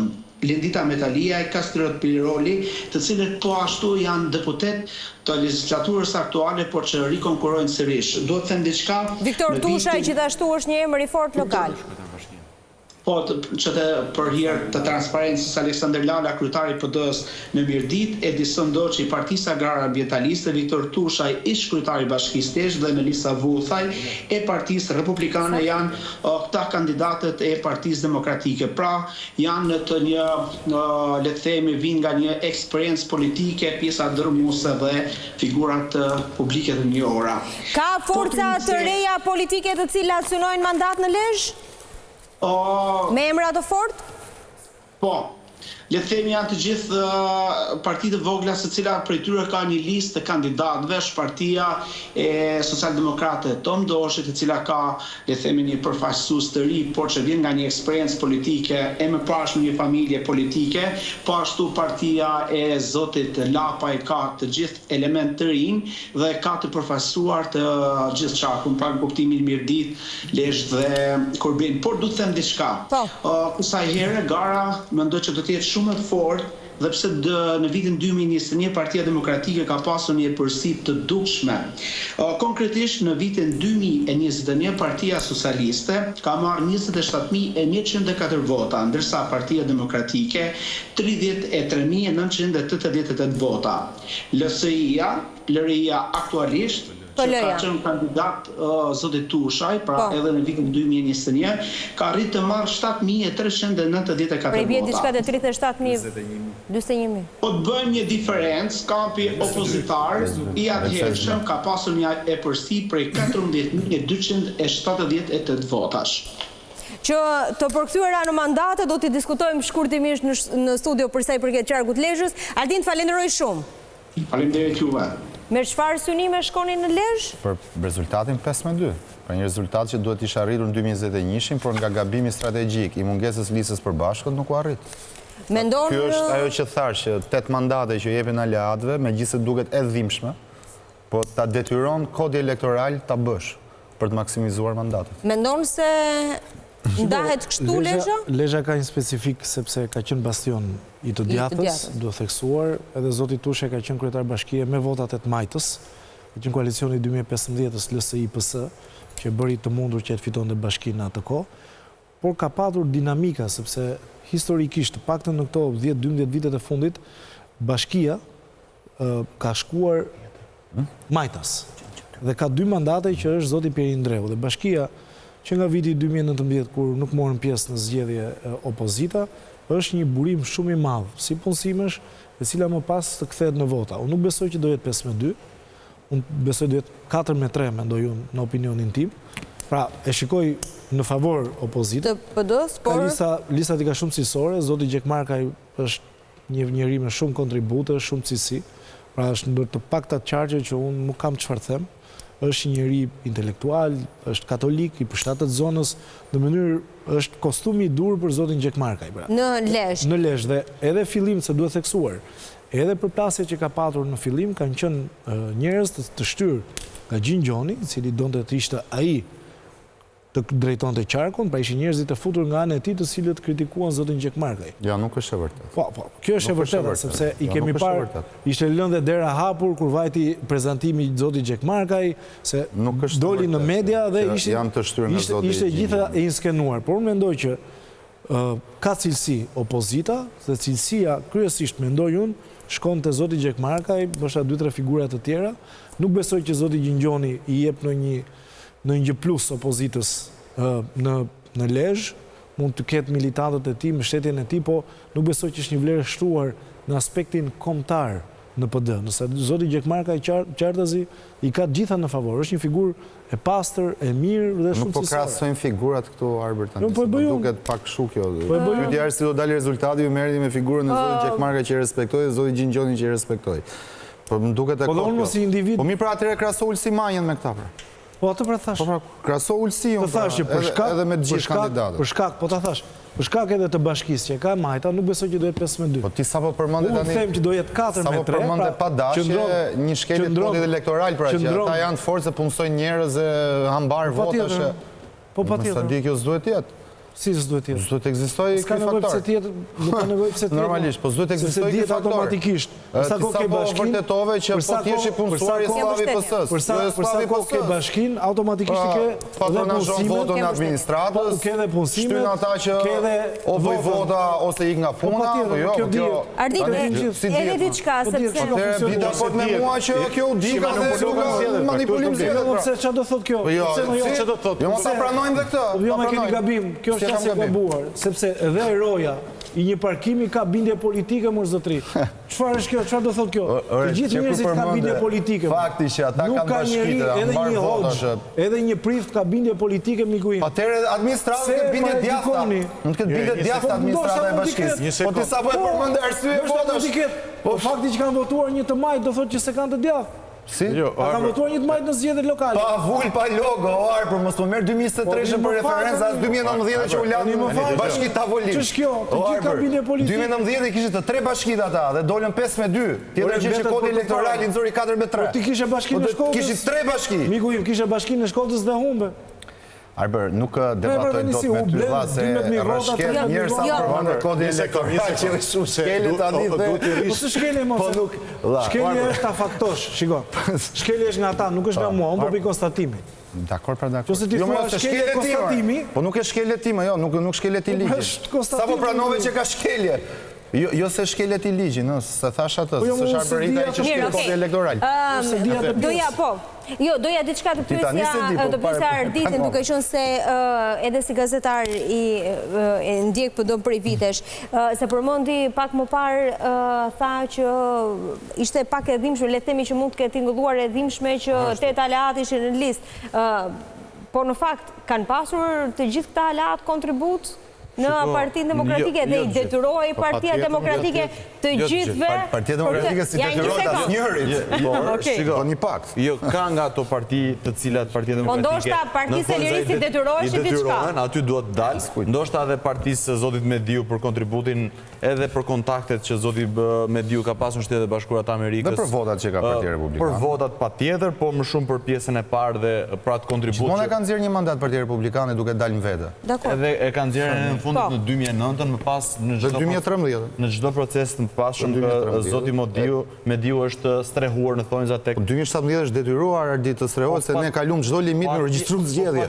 Po ashtu ndyri se hishin u ndru kodi elektoral, po ata kanë garuar në 2013, në 2009, 2005, kur do Partia Republikane gjithmonë ka provuar. Në asnjë moment nuk po e mohoj kontributet dhe vlerat e Partisë Republikane, madje edhe si një nga partitë më të vjetra dhe historike të 34 vite, qarta zgjedh djath, por në gjykimin tim, nëse do ma prano, nëse do mos ma prano, për mendimin tim, Zoti Mediu apo Partia Republikane, atë vend që e ka marrë në listat e sigurta të Partisë Demokratike, e meriton më së tepërmi për kontributin dhe ndihmën që i ka dhënë Zotit Berisha dhe Partisë Demokratike me kontaktet në Shtetet Bashkuara të Amerikës dhe në Senatin Amerikan. Këto pastaj mund ta përkthejmë si duam. Aleat që nuk duhet ishin në vend të sigurt. Që nuk duhet ishin ka sa duash. Unë për shembull kam objeksionet e mia për aleancën që ka bërë Partia Demokratike me Partinë për Drejtësinë, Integrim dhe Unitet. Pse e them këtë? E them këtë sepse qartazi PDU në këto 4 vite ka qenë një parti majoritare, nuk ka qenë një parti opozitare. Ne kemi parë që në mes të aksionit të opozitës në parlament, deputetët e PDU-s bashkonin votat, jo bashkonin votat. Po njësoj si 2013 socialistët nuk donin që të kishe aleancë me LSI-n. Vetëm ta them këtë, jo, vetëm ta them këtë. Në mes të aksionit opozitar, ku në pamundësi Partia Socialiste për të zhvilluar seancat plenare, dikush e bënte mundësonte quorumin e nevojshëm? deputet të PDU-s që ti sot i kene listë. PDU-ja, me gjithë se kjo së është e vërtet, PDU-ja mund këtë qenë dhe në koalicion me pësën. Po e marë, mund këtë pas dhe ministri. Po ti po bën një loj gare elektorale. Për këta lloj deputetësh, që se pyetja që në ngriti pranverën në fillim, a e meritoni të gjitha aleatët ishte dhimbshme? Po patjetër që është e dhimbshme se për këta lloj deputetësh, për këtë lloj sakrifice që është bërë për koalicionin, ti ke djegur deputet me kontribute që i kanë dhënë tonit opozitës në parlament si Rida Tabaku. Ti ke djegur personalitete që i ke djegur në thonjza që i ke lënë listë hapur. Ti ke djegur personalitete si Ilir Ali Mehmeti që kur është afruar në Partinë Demokratike i ka bërë ndere saj. Në thonjza ti ke djegur të rinë premtues si Grigel Smuçollari, si Eni Kadiu, apo Dhurata Çupi. Nuk janë djegur, nuk pëlqen këtë term djegur. Në thonjza. Nuk janë në vot të sigurt. Ka dalë deputete me mirë në performancë ligjore, teknike që ta zotë. Më thonë nga shtëpia ku je. Po më thonë nga shtëpia ku je. Edhe unë po të rejtë dhe gjo. Edhe ty? Qësa aktiv janë? Ka mundësi të themun një gjë për Regjia plan më të madh më shpesh. Jo më s'ka gjë. Pastaj do më hapësh punë se nuk e lejmë. Duam për të bukur, duam për me që jemi tek a i duen opozitës apo nuk i duen. Gjdo vot, po kur them gjdo, të gjdo loj ekstremi, se u kujtojt Bashkia Tiranës është fitu me Partinë Komuniste, Justin Miloshi. Dhe vota, ashtu si paraja nuk ka ngjyrë. Ai që t'jep votën është i bekuar. Dhe, kur ti e në opozit, dhe do të vish në pushtet, ose do të arish një rezultat maksimal, nuk e ke luksin ti, se filloj e futi për qarjen Rama dhe e Hangri Berisha më duket me ato mustaqet e ati Gjuzit. Edhe Gjuzit duhet. Kushdo. Edi Rama ka marrë timonin vetëm për strategjin që ka ndërtuar, sepse ndarja pushtetit me tjerë ka problemet e veta. Përfshirja dhe në 2005 në Partia Demokratike, kur ka ardhur në pushtet 2005, ka bërë një njëjtën strategji. Edhe në 2009, kam përshtypjen kemi pas një... Ja, se të marrë mirë se s'du të në 36 parti ka pasur Partia Socialiste. Pra, gjdo parti, vota, po them dhe njerë. Shiko, nuk është, ndoshta e moralshme, po politika nuk është se ka fort moral. Në politik, sot, Partia Demokratike ka nevojë të vinë pushtet. Dhe ne të gjithë, si që tha Igli, dhe unë mendoj që kësaj duhet i bim, kësaj çange, dhe kjo duhet tjetë dhe fushata, jo 5%, 3% që arritet. Orë duhet i Edi Rama. Me çdo mjet demokratik. Me çdo person, shoqat, organizat, ekstrem, qëndër, majtas, djathas. Unë personalisht, me gjithë se shof, do të me sy ortakun e Ramës, Lul Bashën, po dhe Luli me qefe kisha marrë aty, thjesht për numër votash. Në mos për të mi dhënë votat mua, për të mos i lënë atë ana tjetër. Dhe këta, më falë, partia Çamve që thonë ju, e shpëtimit Drizit. Po Çamët ka qenë gjithmonë ka votu për djathë, me ka qenë shpëtimi ke e majta. Në qoftë se ti do e bish shpëtimi këtu, të paktën nuk do ta çojnë tek e majta. Në qoftë se ku di unë, po them po marrë emër kot, jeni ksheri. S'ka simpatizat për Partinë Demokratike. Po ato dy vota të paktën nuk do shkojnë te partia tjetër për emër të kryetarit. Kështu mendojnë tek pjesa e grupimit. Ndërsa Rama është në rregull me timonin vetë. Dere, që të vazhdoj këtu. Kush është objektivi kryesor i opozitës? Vim pushteteve. Demokracia ka e rregull pa parë që pavarësisht se ti mund të ish i shkëlqyeshëm, një vot më shumë, një vot më pak, je në pushtet, je në opozit. Në këtë moment, opozita ka detyrimin që të bëj koalicion me çdo parti opozitare të mundshme, me çdo parti. Po them këtu, nuk përjashtoj asnjë, po të ishte dorën time. Atëherë duhet të them këtë që të gjitha partit bëjnë fuqi të madhe, mbi të gjitha është dhe perceptim publik. Pra, sa më shumë partit kesh brapa, aq më shumë. Mos harrojmë kur që gjithmonë ndryshimet politike në Shqipëri, dhe në 2005, dhe në 2009, dhe në 2013, janë bërë kur ka pas koalicion të gjerë të partive që kanë qenë opozit. Sepse, edhe Rama në 2013, erdhi në pushtet në saj të koalicionit që bëri. Sepse numri i mandateve shkoi nga 66 dhe shkoi në 65. Por ama koalicioni e çoi fitus. Çfarë na bëri me 5 qershor? Na bëri pikërisht të ndryshim në kod zgjedhor që sot ne po vuajmë. Se po ndryshimi i 29 korrikut, 5 qershor ishte okay. Jo. 29 korrikut ishte me 5, 29 ojë nga po ishte me 5, ishte në ambasadën amerikane me Kim. Dhe në këtë moment dua të them që të gjitha partitë kanë një peshë të madhe. Tani unë e kuptoj që shpesh mund na përkufizojmë për elementë ndryshëm. E rëndësishme është vetëm objektive. Në qoftë se ne rrëzojmë Ramën, kemi bërë detyrën tonë para shqiptarëve. Mbrapa me 12 maj, në qoftë se ne me punën tonë, por dhe me çfarë do bëjmë qytetarët. Me gjithë aleancat. Me gjithë aleancat, nuk kemi arritur objektivin, kemi dështuar para shqiptarëve.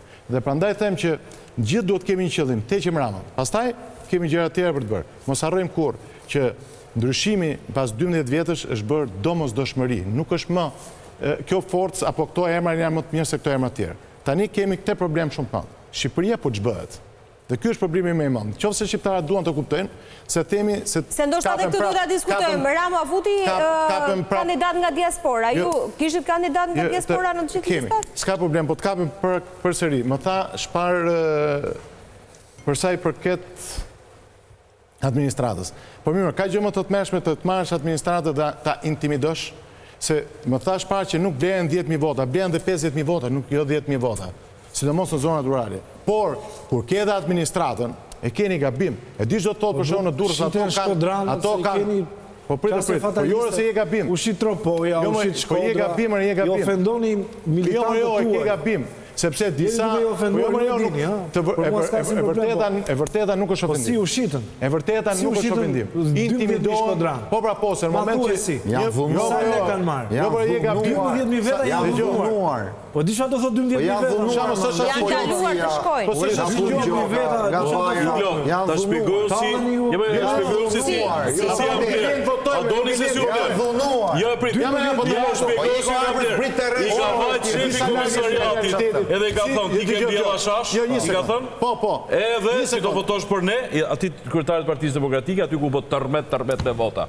është blerë me presion, është blerë me shantazh, se nuk blerë vetëm me lek. Po tjetër. Dhe ai nuk e fyen iglete, e ka menderosur pushteti, ka ullë kokën ai, sepse gjithë makineria pushtetit funksionon si diktaturë, si dhunë. Prandaj themi ne ta heqim me Tiranën, se është tiran dhe diktator. Ka kapur çdo pushtet dhe po e merr votën, po e paraben me dhunë. Ju jetoni këtu në Tiranë dhe nuk ta marrë kultura herë. Ju keni një problem shumë të madh. Ju jetoni në Tiranë dhe jetoni në kryeqytet. Dhe shihni vetëm brenda Unazës. Të ftoj të vish në ditë Durrës sërish dhe të kuptosh që ti je komplet jashtë realitetit. Ta them me bindje pa të ofenduar. Je jashtë realitetit. Ju nuk kuptonin që në qytetet, në zonat periferike të Durrësit e kanë bandat në dorë. Ju se kuptonin çdo kohë. Bandat ato që kemi dëmcuar, qoftë ke bandat e Gjushit, Qelës, gjithë ato çka kanë pas vetës. Sepse bandat e tyre sot kanë drogën, kanë krimin, kanë çunat e lagjes që shpërndajnë drogën, ato nuk të lejnë. Po të jap vetëm një fakt. Brenda 2 viteve, në Durrës të zgjedhjet e mia votuan 20.000 votues më pak. Janë Parti Socialiste apo të kundër Partisë. Këtë më thuaj. Të jesh i sigurt që këto 20.000 jo, 20.000 votues janë të gjithë kundër atyre. E di çfarë ndodhi në përfshatra? Ndodhi që nuk votonin familje të tëra, se pagunin dhe rrin shtëpi, me presion, mos hajde të shoh ke kutia votimit. Kjo ka ndodhur në Durrës. Po pse shpjegohet që në Durrës, edhe ke zona kryetare, ke qendra e saj, ke lagja, qendrat e Durrësit fitojmë ne, ku ka qytetari dhe sa kalojmë periferit ne nuk fitojmë. Po si ta shmangni igli këtë sërish në këto zgjedhje pra këtë fenomen? Do bëjmë dhe ne, po patjetër, po. Pra, të lutem, kthehuni në realitet. Sepse ju e shihni, Shqipëria nuk është si Shtetet Bashkuara të Amerikës që nuk e marrin vesh çfarë ndodh në Kaliforni. Jo, as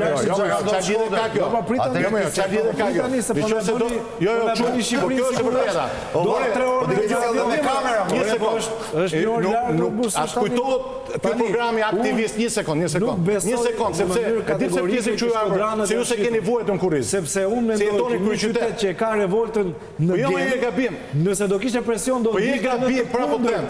Nuk po je gabim se ky qytetari në periferi është në dorë të atij të fortit lagjes. Nuk shitet Tropoja diku im. Po jo më se ke gabim, intimidohet. Ore, këto programi aktivistit që denoncuan dhe e çuan në prokurori. Është pa mundur 12.000 veta, më thoni që nuk ka patur. Tu bëhet fjalë për 200-300 mijë që Shqipërinë këtu 12.000 kandidat. Njerëzit tuaj thonë që ishin kandidatë dhe gabuar në shkollë. Ku? Njerëzit tuaj më. Po pse më po primare më lejoni Kjo është qasje fatalistë. Jo, po nuk është e gabuar. Jo, ne do fitojmë zgjedhjet. Por ti edhe disa të tillë si ju keni një problem shumë të madh. Jeni jashtë realitetit dhe kujtoni që Jo, jeni jashtë realitetit. Ta them bindje. Fakti që më the këtë shifër, që nuk blen 12.000 vota ti ma bit fare. Tona jo, e ke gabim. Ke gabim tona, kemi problemet tona. Jetojmë në këtë shoqëri. Shqipëria nuk është Shtetet Bashkuara të Amerikës. E dim me 2 telefonata marrin veç çfarë ndodh edhe në komistor. Dhe nuk e ke marrë vesh. Po mirë, nuk mirë dëgjoj se po ma bit sinqerisht se dhe medias. Po ti ishe në një jashtë medias. Ku keni dosje? Jo, po ti ishe në një jashtë medias da fal. Male mos bëj me parulla. Flit me fakte. Në zgjedhjet e kaluar 4 video me gjithë to abuzimet nga PS. Një sekond. Ska, 4 video mi gjej. Ore po ti gjej unë. Unë po të gjej Durrësin. Ore të gjej Durrësin. Atu vërtetuar shkencërisht me video me gjitha që kush ti ka përcaktuar deputetët e Durrësit? Kush ti ka përcaktuar deputetët e Durrësit? Si më janë pa faktura. Ore, të tregoj edhe një histori që ka fakturën Kroçati. Dalini pak edhe unë, jo ata. Që bëj vendosë tretin, s'ka janë Kroçati e ka vërtetuar. Po më është vërtetuar më. Sot e ke gjithë prokurorime. Ma thuj si shbler vota më. Si. Në Shkodër si shbler vota. Me drejtor policie. Si shbler vota në Shkodër me 12.000. Me drejtora policie. Janë bler 12.000 demokratë. Okej, mirë, shkojmë 2 sekondë, shkojmë 2 minuta atë në Florë. Po. Është shitur tropoj. Janë intimiduar. Po themër dhunuar, më ti vazhdo shitur. Po Kavaja vazhdo përdore. Pse s'u dhunua Kavaja? Po dhunua, më ne Kavaj fitoj me 5.000 vota para, po votu me 700. E Frostina Papa nga Vlora, për diskutuar shkurtimisht listat e Vlorës. Mirë mbrëma e Frostina. Listat e Vlorës si ke parë? Po, qarku i Vlorës numëron 12 mandate, të cilat në 2021 ishin 4 për Partinë Demokratike dhe 8 për Partinë Socialiste. Aktualisht, sot, lista e Partisë Socialiste, nga 8 deputetët, ka vetëm 2 në listat e hapura. Ndërkohë që 5 të tjerë nuk janë rikandiduar, ndërsa e 6-ta që është në zonja Anila Denaj, ajo është në qarkun e Tiranës. Ndërsa në Partinë Demokratike, 4 deputetët e 2021-shit janë sot vetëm 2, Bujar Leskaj dhe Ina Zhuba, të cilët janë dhe në listat e mbyllura të zgjedhjeve të 2025-ës. Ndërkohë, nëse i referohemi listave të 2025-ës, ka bërë jo pak buj për bërja e listave, ishin emra të pritshëm dhe shumë pak të pritshëm. Dhe këtu i referohem të parës zonjës Zamira Sina, është një zonjë nderuar, është akademike, është dekane e Fakultetit Ekonomik, por qasja politike vjen nga partia opozitare demokratike, ka shkaktuar jo pak reagime, edhe jo vetëm në qarqet e partive, por dhe në rrjetet sociale. Që pse kaloi në listën e mbyllur të PS-s? Në listën e mbyllur të PS-s, dhe kjo kryesisht nga gratë themeluese të Partisë Socialiste. Ndërkohë që i pritshëm ishte dhe Ministri i Mbrojtjes, Piro Bëngur, i cili prej fundvitit të kaluar është parë shumë shpesh në Vlorë në aktivitetet të shumta publike. Vendosja e Damian Gjiknurit i 12-ti? Damian Gjiknuri është rikthyer në Vlorë, le të themi që ai vetë ka shprehur dhe ju e keni ndjekur në Tiranë, që është shumë i lumtur që rikthehet, por unë nuk mendoj se ai do të jetë në atë vend, është një kandidaturë e fortë në listën e hapur, ku janë 12 veta dhe që garojnë vetëm për 4 vende. Por mendoj që Damian Gjiknuri është një figurë që në Vlorë është nderuar, respektuar, si dhe në zonën e Imarës. Frostina, si një gazetare me shumë eksperiencë, mendon që do të qëndrojë sërish ndarja e mandateve 4-8 apo do të ketë ndryshime në këto zgjedhje? Të paktën nga emrat që janë publik. Mendoj që ti referon pak listës socialiste shumë pak. Mendoj që për socialistët them që është një garë e hapur dhe është luftarake. Ata pretendojnë që jo vetëm të marrin këto 4 vende që janë tani të lira, por të shkojnë tek i 5 socialistët, përveç listës së mbyllur. Shkojnë 9-3. Për shembull, të shkojnë ton socialistët, të shkojnë 9-3.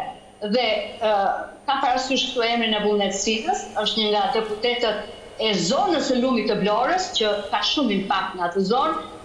Tjetër, Gjergj Mërkuri i Sarandës, është mësues në profesion, por zgjedhjet e 2021 treguan një mbështetje të gjerë të komunitetit të Sarandës ndaj tij.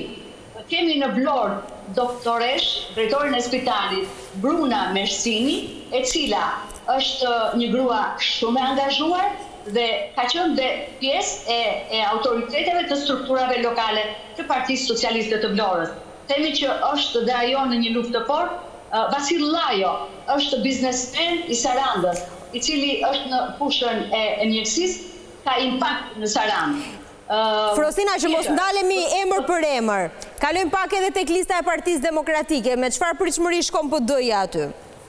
Lista e Partisë Demokratike ka një risi këtë vit me një emër të një djali nga Vlora, i cili është kryetari i Partisë Demokratike të Vlorës, një djalë me një profil lart publik, është jurist, Atir Doça, primaret e zhvilluara rreth 2 javë më parë në Vlorë. Ai ishte urendit i pari në Bashkinë e Vlorës, sepse në qarkun e Vlorës ishte Ina Zhupa. Dhe them që janë kandidaturat të forta në këtë listë të mbyllur. Bujar Leskaj është koordinatori i qarkut të Vlorës, është Blonjati, ndër më blonjatët për blonjatët. Dhe them që është i mbështetur. Ina Zhupa po mbi 760, më gabohem, votat e primaret, dhe ajo ka një profil të lartë, ndërkohë që në listë kemi të thash Atir Doçën dhe i katërti është Vangjel Dule. Këto janë 4 emrat e listës së mbyllur të Partisë Demokratike. Janë disa parti të vogla, si për shembull Partia Djathtas, koalicioni Djathtas 1912, që në Vlorë kanë Arbia Galliun si të parë, kandidat të parë. Them që është një deputet tashmë i njohur i Partisë Demokratike që ka kaluar që nga 2023 doli. Mendoj që është ndër familjet e vjetra vlonjate ka mbështetje dhe Arbi në Vlorë. Ka mbështetje. Nuk e di se sa do të marri, nuk e di dhe ç'do të bëj. Ndërsa Partia e Bashës, Euroatlantikët, ka si kandidat të parë Gëzim Adema, i cili vetë ka qenë në Partinë Demokratike, i takon komunitetit çam, ndoshta do të jetë një tronditje them nga që është përfaqësuesi i komunitetit çam. Por komuniteti çam ka dhe përfaqësues në Partinë Socialiste. Ka një djalë të zotin Endri, që është drejtori. Endri Hysenaj. Endri Hyseni, që është drejtori i AKUS, dhe them që, është një luftë e hapur, e fortë, e ashtë. Frosina, të falenderoj shumë për analizën. Kalimi Zamir Asinës? Besart? Si? Kalimi Zamir Asinës nga PD-ja tek PS-ja? Në Vlorë? Mendoni që ju prishpon? Besoj... Nuk e njëni fare? Jo, nuk ka rëndësirë, zonjë nderuar e gjitha, po si që përmënda që në fillim, është lista është listë. Pra, subjekt është subjekt, lista është listë. Ne nuk e dim se sa e kemi vlerën njështë subjektit apo në subjekt. Kështu që ngelet për të testuar. Gjithsesi në listë mbyllur, kështu që nuk kuptohet se sa është pesha elektorale. Do prodhojmë surprizë. Sa kërkoni ju? 6. Patjetër. Shkojmë në pak reklama dhe kthehemi në pjesën e fundit të emisionit.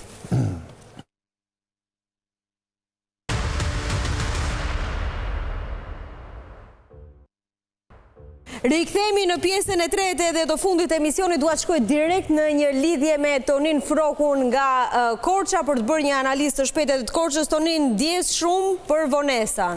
Ju kemi lënë gjatë në pritje. Shkurtimisht, çfarë po ndodh me këto listat në Korçë? Si janë pritur listat në Korçë? Për hir të së vërtetës, tek listat e Partisë Socialiste ka ndryshime, vetë janë për listën e mbyllur, janë 2 emra. Dyma që duket të njohur pak për sa i përket elektoratit roz, bëhet fjalë për Romina Kukën, momentalisht kryetare e Këshillit Bashkiak të Tiranës. Tiranës që vjen në Korçë. Korçare, vjen në shtëpi, rikthehet në shtëpinë e vet. Është lindur e rritur në qytetin e Korçës, ku është edhe arsimuar, ndërkohë që Genti Lapollari është kryetari i Partisë Socialiste të Tëbollit, i cili është në listën e mbyllur Me sa duket ka pasur një lojë këtu pas largimit deputetit aktual të Partisë Socialiste të Qarkut të Korçës, që ka mbuluar pra i Kopi, që ka mbuluar Devollin, duket se Niko Peleshi, drejtuesi politik i Partisë Socialiste, e ka vendosur në listën e sigurt dy emra që duket nuk mund të maksimizonin fort votat për sa i përket kësaj force politike. Këtë vit, pra në zgjedhjet e 11 majit, ndryshe nga ato të vitit 2021, në Qarkun e Korçës nuk kemi më 11 mandate, por 10. Po, 10 mandate. Janë 10 mandate për shkak të uljes së numrit të votuesve. Por ajo çfarë bën përshtypje te lista e Partisë Socialiste, emrat potencial që maksimizojnë votat janë në listën e hapur. Pra është Ilir Pentavini, që të kërkon mandatin e 4 si deputet nga subjekti politik i Partisë Socialiste. Kush është tjetër emri fort? Pra është Enis Zake, që ose shkojmë në Pogades të Kredi Qomo, i cili në zgjedhjet parlamentare të vitit 2021 ka marrë afër 6.000 vota, por ka mbetur jashtë parlamentit, ndërkohë që Arjan Jaullari, momentarisht zëvendës ministër i bujqësisë, është një emër tjetër potencial që mund dhe realisht maksimizon vota për të ardhur tek Eri Rustemi, nënkryetari i Bashkisë së Maliqit, Besa Spaho, nënkryetare e Bashkisë Korçës, dhe Vinjola Rota, e cila është drejtore rajonale e arsimit. Pra, janë emra të rinj, por emra potencial të cilët që kanë peshë lokale. Maksimizojnë votat. Sigurisht kanë peshë lokale. 7 mandate. Tonin, 7 mandate, tha Niko Peleshi ditën e djeshme që synojmë në Korçë, po ndërkohë nga Partia Demokratike me çfarë synime shkojnë? Edhe njerë, duhet të mbetemi, ajo çfarë të bën përshtypje është fakti sepse në listën e mbyllur janë 3 emra të njohur të Partisë Demokratike, është Ivi Kaso, Ledina Aliolli, ish deputete e Partisë Demokratike dhe Letion Nallbati. Pra, janë emra, paktën 2 emrat e dytë, në një anë Aliolli dhe Nallbati, janë emra potencial për të maksimizuar votat. Por është Edmond Spaho, një emër shumë i njohur, është Cristiano Koçevelli që vjen nga Partia Republikane, është Gentian Çela i Partisë Demokratike, është kryetari aktual i Partisë Demokratike në Pogradec, edhe ky në gjykimin tim maksimizon vota e për të ardhur tek Gentian Çela i Partisë Lirisë, si dhe Titel Kreka. Janë këto emrat. Është dhe Andrea Mano, në mos gaboj. Andrea Mano. Sigurisht, edhe Andrea Mano është emër shumë potencial. Mos harrojmë se në zgjedhjet e vitit 2021 Andrea Mano edhe në rrethana ku nuk ka patur zonë elektorale, sepse janë të njohura debatet e forta që kanë ndodhur në vitin 2021 brenda degës së Partisë Demokratike, dhe Andrea Mano, ish kryetari i Partisë Demokratike, është një emër i cili ka shkuar gati tek 6.000 vota edhe në kushte personale. Është vërtet, personale. Pra, ajo që ju më pyetët, Niko Peleshi ka deklaruar se mund të jenë 7-3, në gjykimin tim, ndoshta Partia Socialiste kërkon të rrahë lart, por ato janë ndoshta të pajtuar edhe me 6-4, por nga ana tjetër nuk duhet të harrojmë sepse Partia Demokratike me gjithë këto emra potencial, të cilët maksimizojnë votat, kërkojnë të ndajnë mandatet 5-5. Ndaj gara në Korçë nuk ka qenë as të Partisë Socialiste, pra do të jetë gara fort. Por për hir të së vërtetës, nisur nga numri i votave në vitin 2021, ku Partia Socialiste ka 61.000 vota e Partia Demokratike 51.000 vota, duket se mund të shkojnë në 64. Pra, nëse mund të shkojnë, por mulin këmbë demokratët se edhe mund të ndajnë mandatet e 5-5. Mos harrojmë. Në vitin 2017, Partia Demokratike e Qarkun e Korçës ka patur 41.000 vota, ndërkohë që 4 vite nuk puan, pra në zgjedhjet parlamentare. Në vitin 2021 ka shkuar në 51.000 vota. A do ketë fjero në zgjedhjet e 11 majit të vitit 2025, të dyja forcat politike e pranojnë një gjë të tillë. Po sa mund të jenë këto? Do mbetet për të parë. Do ta shohim. Tonin, të falenderoj shumë për analizën. Të kërkoj ndjes edhe një herë për vonesën. Shtu është kurie i fundit, të mbetet të fol pak. Jo, i fundit është Dritan Kurti. Kështu që nga Dibra. Faleminderit edhe një herë. Dorim sërish në kontakt në emisionet e radhës.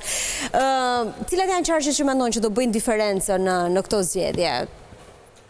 Unë nuk e di se cila do bëjë diferencë, me thonë drejtën pse, sepse 2 muaj para zgjedhjeve është e vështirë. Nuk po shoh të ndizet makina tamam e Partisë Demokratike. Prit.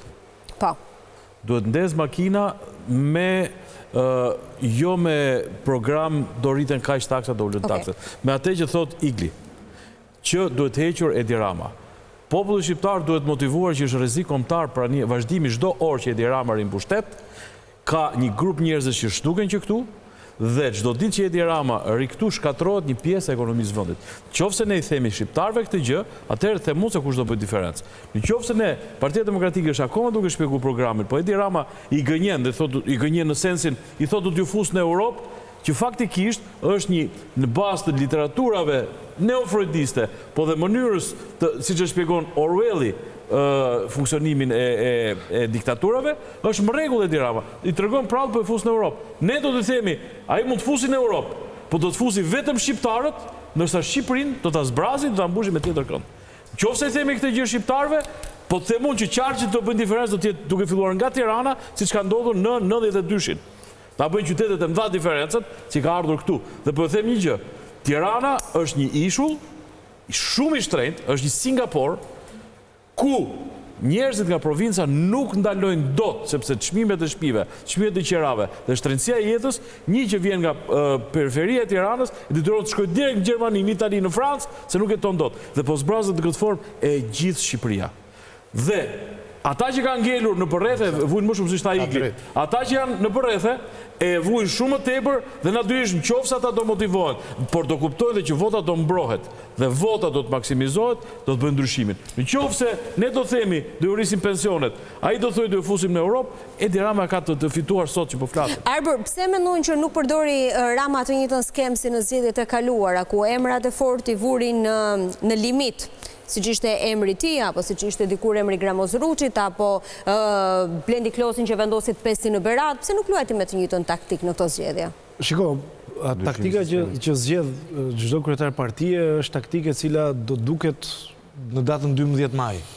Prej tani ne themi mund të jetë mirë, mund të jetë keq, gjykojmë te emrat, gjykojmë tek sa mbajnë në diskurin politik, çfarë vlerë kanë sjell. Pra, në këto element, nuk di ta them përse zoti Rama ka zgjedhur një taktik tjetër, por paka shumë e njëjta gjë është. Pra, figurat e rëndësishme të Partisë Socialiste që kanë qenë në limit në zgjedhjet e kaluara, një pjesë janë jashtë. Përjashtim mund të jetë listat e hapura. Listat e hapura. Tirana po. Mund të jetë diku te 10-12 ata që janë të besuarit ose pjesa e ngushtë e zotit Rama dhe nga 2021, por pjesa tjetër janë listat e hapura, madje mund t'ju them me që u përmend zoti Braçe çik më herët, zoti Braçe ka një simpes ku e ka dhe Delina Ibrahimaj. Pra Delina Ibrahimaj është një listë të mbyllur, në listën e mbyllur, zoti Braçe është lista e hapur. Po është edhe tek njëshi ministri brendshëm Enver Hoxha është në listë e hapur, ndërsa Adel Birdeni është në listë të mbyllur. Senatori i Partisë Socialiste do punoj që të mbaj, se fillimisht do punoj për listën e mbyllur, pastaj për listën e hapur, se kështu është sistemi. Për partinë dhe për vete. Pastaj, pra, do punoj 2 fish që të fitoj. Pra, është një presion pozitiv, mendoj unë, është një trysni pozitive që duhet bërë ndaj gjithë atyre figurave që kanë vite, kanë marrë më shumë politikisht nga një parti politike, dhe patjetër që duhet të sforcohen më shumë, sepse nuk mund të sforcohet një njeri më shumë se sa një njeri që ka 20 vite, 30 vite në politik. Është e drejtë apo jo kjo gjë? Nuk e di mbetet për të parë pas datës 11. Por ajo që unë insistoj është që në këto zgjedhje diferencën do ta bëjnë qytetet e mëdha, do ta bëjnë ato që janë qendër qarku, do ta bëjë Tirana, është absolutisht betejë kryesore. Pastaj shkojmë është Durrësi, Elbasani, Fieri, që ka një numër të madh me mandate, pastaj sipas mandateve është Vlora, sepse po përmend 2021-shin, por 2021-shin në nivel votash, diferencën e madhe e ka bërë Vlora dhe Gjirokastra në vota. Sepse 30.000 vota që ka qenë diferenca, ja ka dhënë 12.000 ose 15.000 vota Gjirokastra dhe 15.000 vota mund t'ja ketë dhënë edhe Vlora. Pra, Vlora me Gjirokastra ka bërë diferencën e madhe sepse kryeqyteti nuk ka qenë me rezultat të mirë për të majtën, ka qenë 18 mandate. Sa synon në këto zgjedhje? Në këto zgjedhje, duke qenë që shtuar një mandat që i shtequr Korçës, synohet të paktën 19 që jemi me 21-shin, por ata thonë mund të marrin edhe 21 me sondazhet e brendshme, edhe pse kjo mbetet për tu parë. Besart, ju sa synoni në kryeqytet? Kryeqytet, sa mandate? 18 mandate. 18 mandate. Si ju duket shifra që kërkon PS-ja tek 21 mandate? Më duket e pamundur. Por emrat e fortë të cilët janë në listën e Partisë Socialiste janë... Po Herkula janë këta që janë të, se mërë vesh ta emrat e fortë. Kjo me emrat e fortë të cilët kanë peshë elektorale, pra? Kush ka peshë elektorale?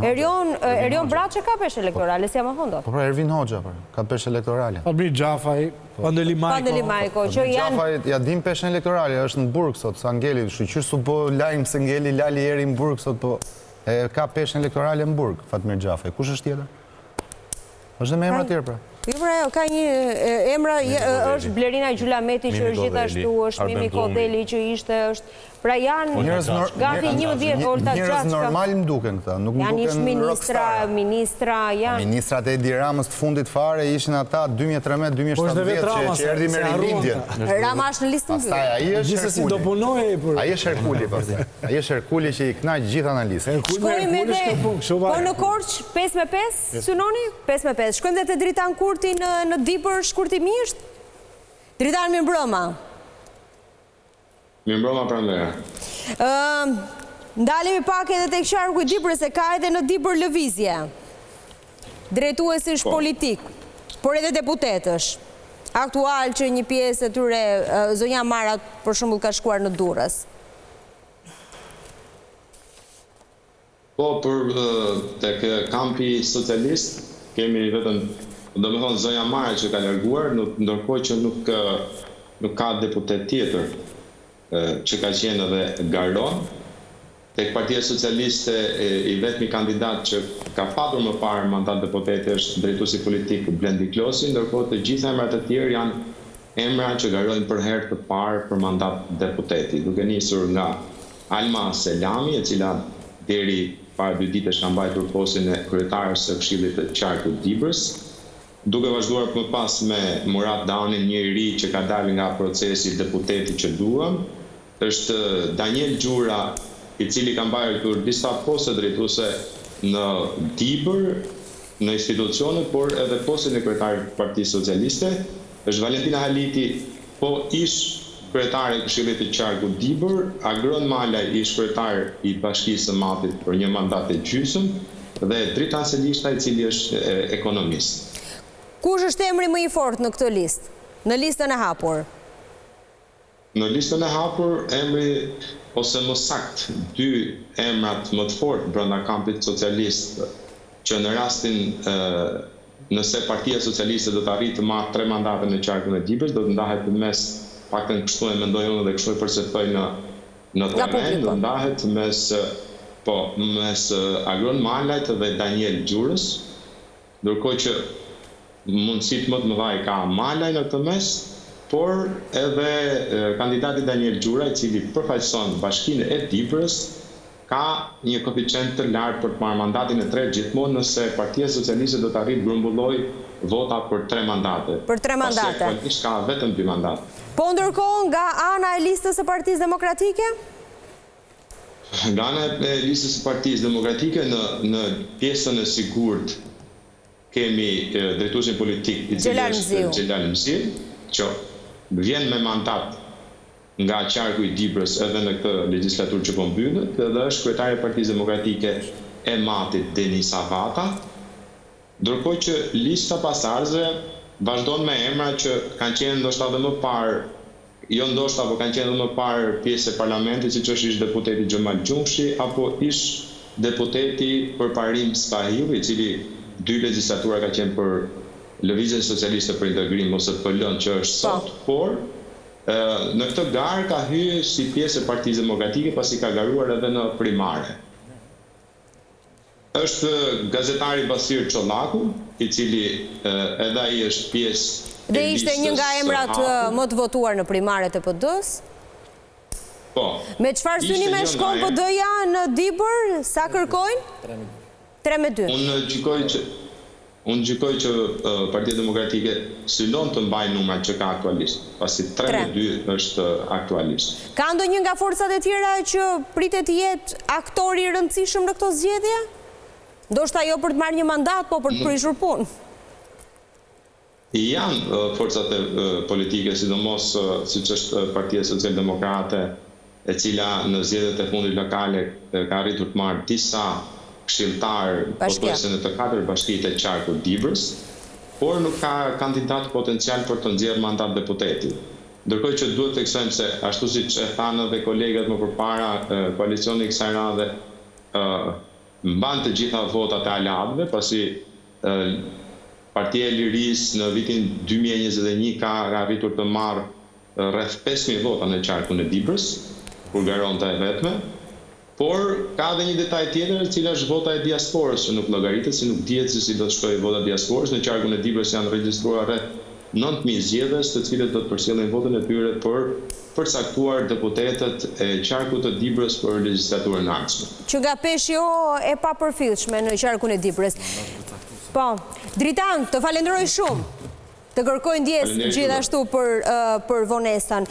Nisur nga rasti i Agron Malajt, kryebashkiakut që tha tërheqjen për të bashkuar listave të Partisë Socialiste. Si keni parë përfshirjen e këtyre kryebashkiakëve që lanë tërheqjen në listë? Ata janë akoma kryetar bashkie në fuqi, se në lënë tërheqjen këto 2 muaj, po nën kryetarin e kanë me një fishkëllim, si ti themi, që do punoj për atë. Ja, dalë tek teoria e Arber Hitajt, që tha bashkia është hambar. Po që e hambar vota është bashkia, ta janë shumë të fort. Po të shojmë, në fjallë, këtu duhet të futet në qarkullim dhe në aktivizim SPAK-u, se një nga 3 detyrat e SPAK-ut është të hetoj dhe të kapi dhe në flagrancë krimin elektoral, bashkë me agjendët e BKH-s, e pam 2023 ja bënë zotit Beleri, shpresojmë ta bëj dhe tani, dhe të shojmë vlerat qytetare, intelektuale të kandidatëve të PS-s, jo vlerat operative, administrative të votave, sepse me të vërtet janë kthyer në hambar, sepse në Shqipëri ke një 30 bashki që janë faliment. Pra, kaq shumë kanë punësuar, sa janë në faliment dhe i mban qeveria qendrore, pra buxheti qendror i qeverisë paguan borderot e rrogave. Dhe ne nuk mund të vazhdojmë të paguajmë rrogat e ushtrisë së hambarit të Partisë Socialiste. Por unë jam i bindur që qarku i Dibrës është 3-2 për Partinë Demokratike. Nuk ndryshon. Nuk ndryshon, dhe pa tjetër që ne do thellojmë rezultatin në vota apo jo në mandate.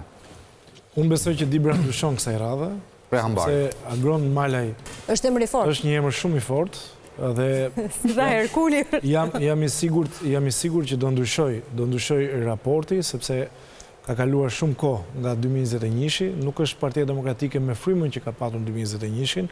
Kujtojmë që fryma ka qenë shumë më optimiste se çfarë është tani, partia ka qenë më unifikuar se çfarë është tani. Parçarja është shumë e dukshme në rastin edhe arritet e mëdha, sepse mjaftojnë të kemi 4 ose 5 koalicione opozitare. Unë ndikoj dhe hapja pas më shumë se 20 vitesh hapja tunelit Morrizit. Dhe premtimin e rrugës Dibrës e ka majtë. Atë nuk e di, por në 2023 ka marrë 4 bashki. E majta, gjë që s'kishte ndonjë. Kishte një drejtor për çdo mullar Dibra. Belinda Balluku në qarkun e Dibrës ka shkuar me një drejtor për çdo mullar. Ka një gjë, flasim politikisht është një element, por flasim bazuar në fakte dhe në shifra, është element totalisht ndryshe. Dhe për të vazhduar edhe pak me Dibrën, nuk është një qark që ka ndonjë betejë të jashtëzakonshme, sepse është qark i vogël, por megjithatë kryesorja në këtë zgjedhje, unë shpresoj që të jetë një klim sa më i qetë, krahasuar me 2021 që patëm një viktim në Elbasan. Pra kjo do ishte gjë më e mirë që ta kemi në këtë zgjedhje, mos të kemi viktima, të jetë i qetë, të ketë debate politike, të ketë polici që nuk shë provat, të ketë prokurori që dokumentat e kapura. Është lajmi i mirë që është SPAK, është lajmi i mirë që është SPAK në përkëmbë, sepse madje ata kanë thënë që kanë ngritur dhe njësi monitorimi, Facebooku, çdo gjë do monitorohet, por te bashkitë falimentuara, kujdes Besard, sepse mes tyre është dhe Kavaja. Si? Mes bashkive të falimentuar është dhe Kavaj. Bashkia Kavaj s'ka trashëguar një bashki të... E administroni ju. Bashkia Kavaj s'ka trashëguar një bashki të falimentuar. E ka ullur borgjë. E ka ullur borgjë. Mendimin e qeverisë. Spin-off i paparë. Po cilë dhe ulli mendimin e qeverisë kur kishe kryetarin e vetë PS-s? Po e ullë ka tani që ka arku kryetari PD-s. Po këtu gja unë vla, kjo logjika ju. Kjo logjika ju më të Okej, semi minutat e fundit. Nuk është diskriminuar. Kur ishte kryetari PS-s me qeverinë e PS-s kishte borë. Tani që ka kryetari PD-s ka ndihmuar qeveria PS-s, po kjo në shtet. Problemi që kanë bashkit nuk ka të bëjë se janë falimentuara bashkit, është problemi i sjellsave. Prandaj qeveria ka hequr sjellsat nga menaxhimi, pjesës më të madhe. Mirë, të bëj një pyetje. Jo, një sekond. Po a din që është futur është më grop akoma kur e ka marr Balluku?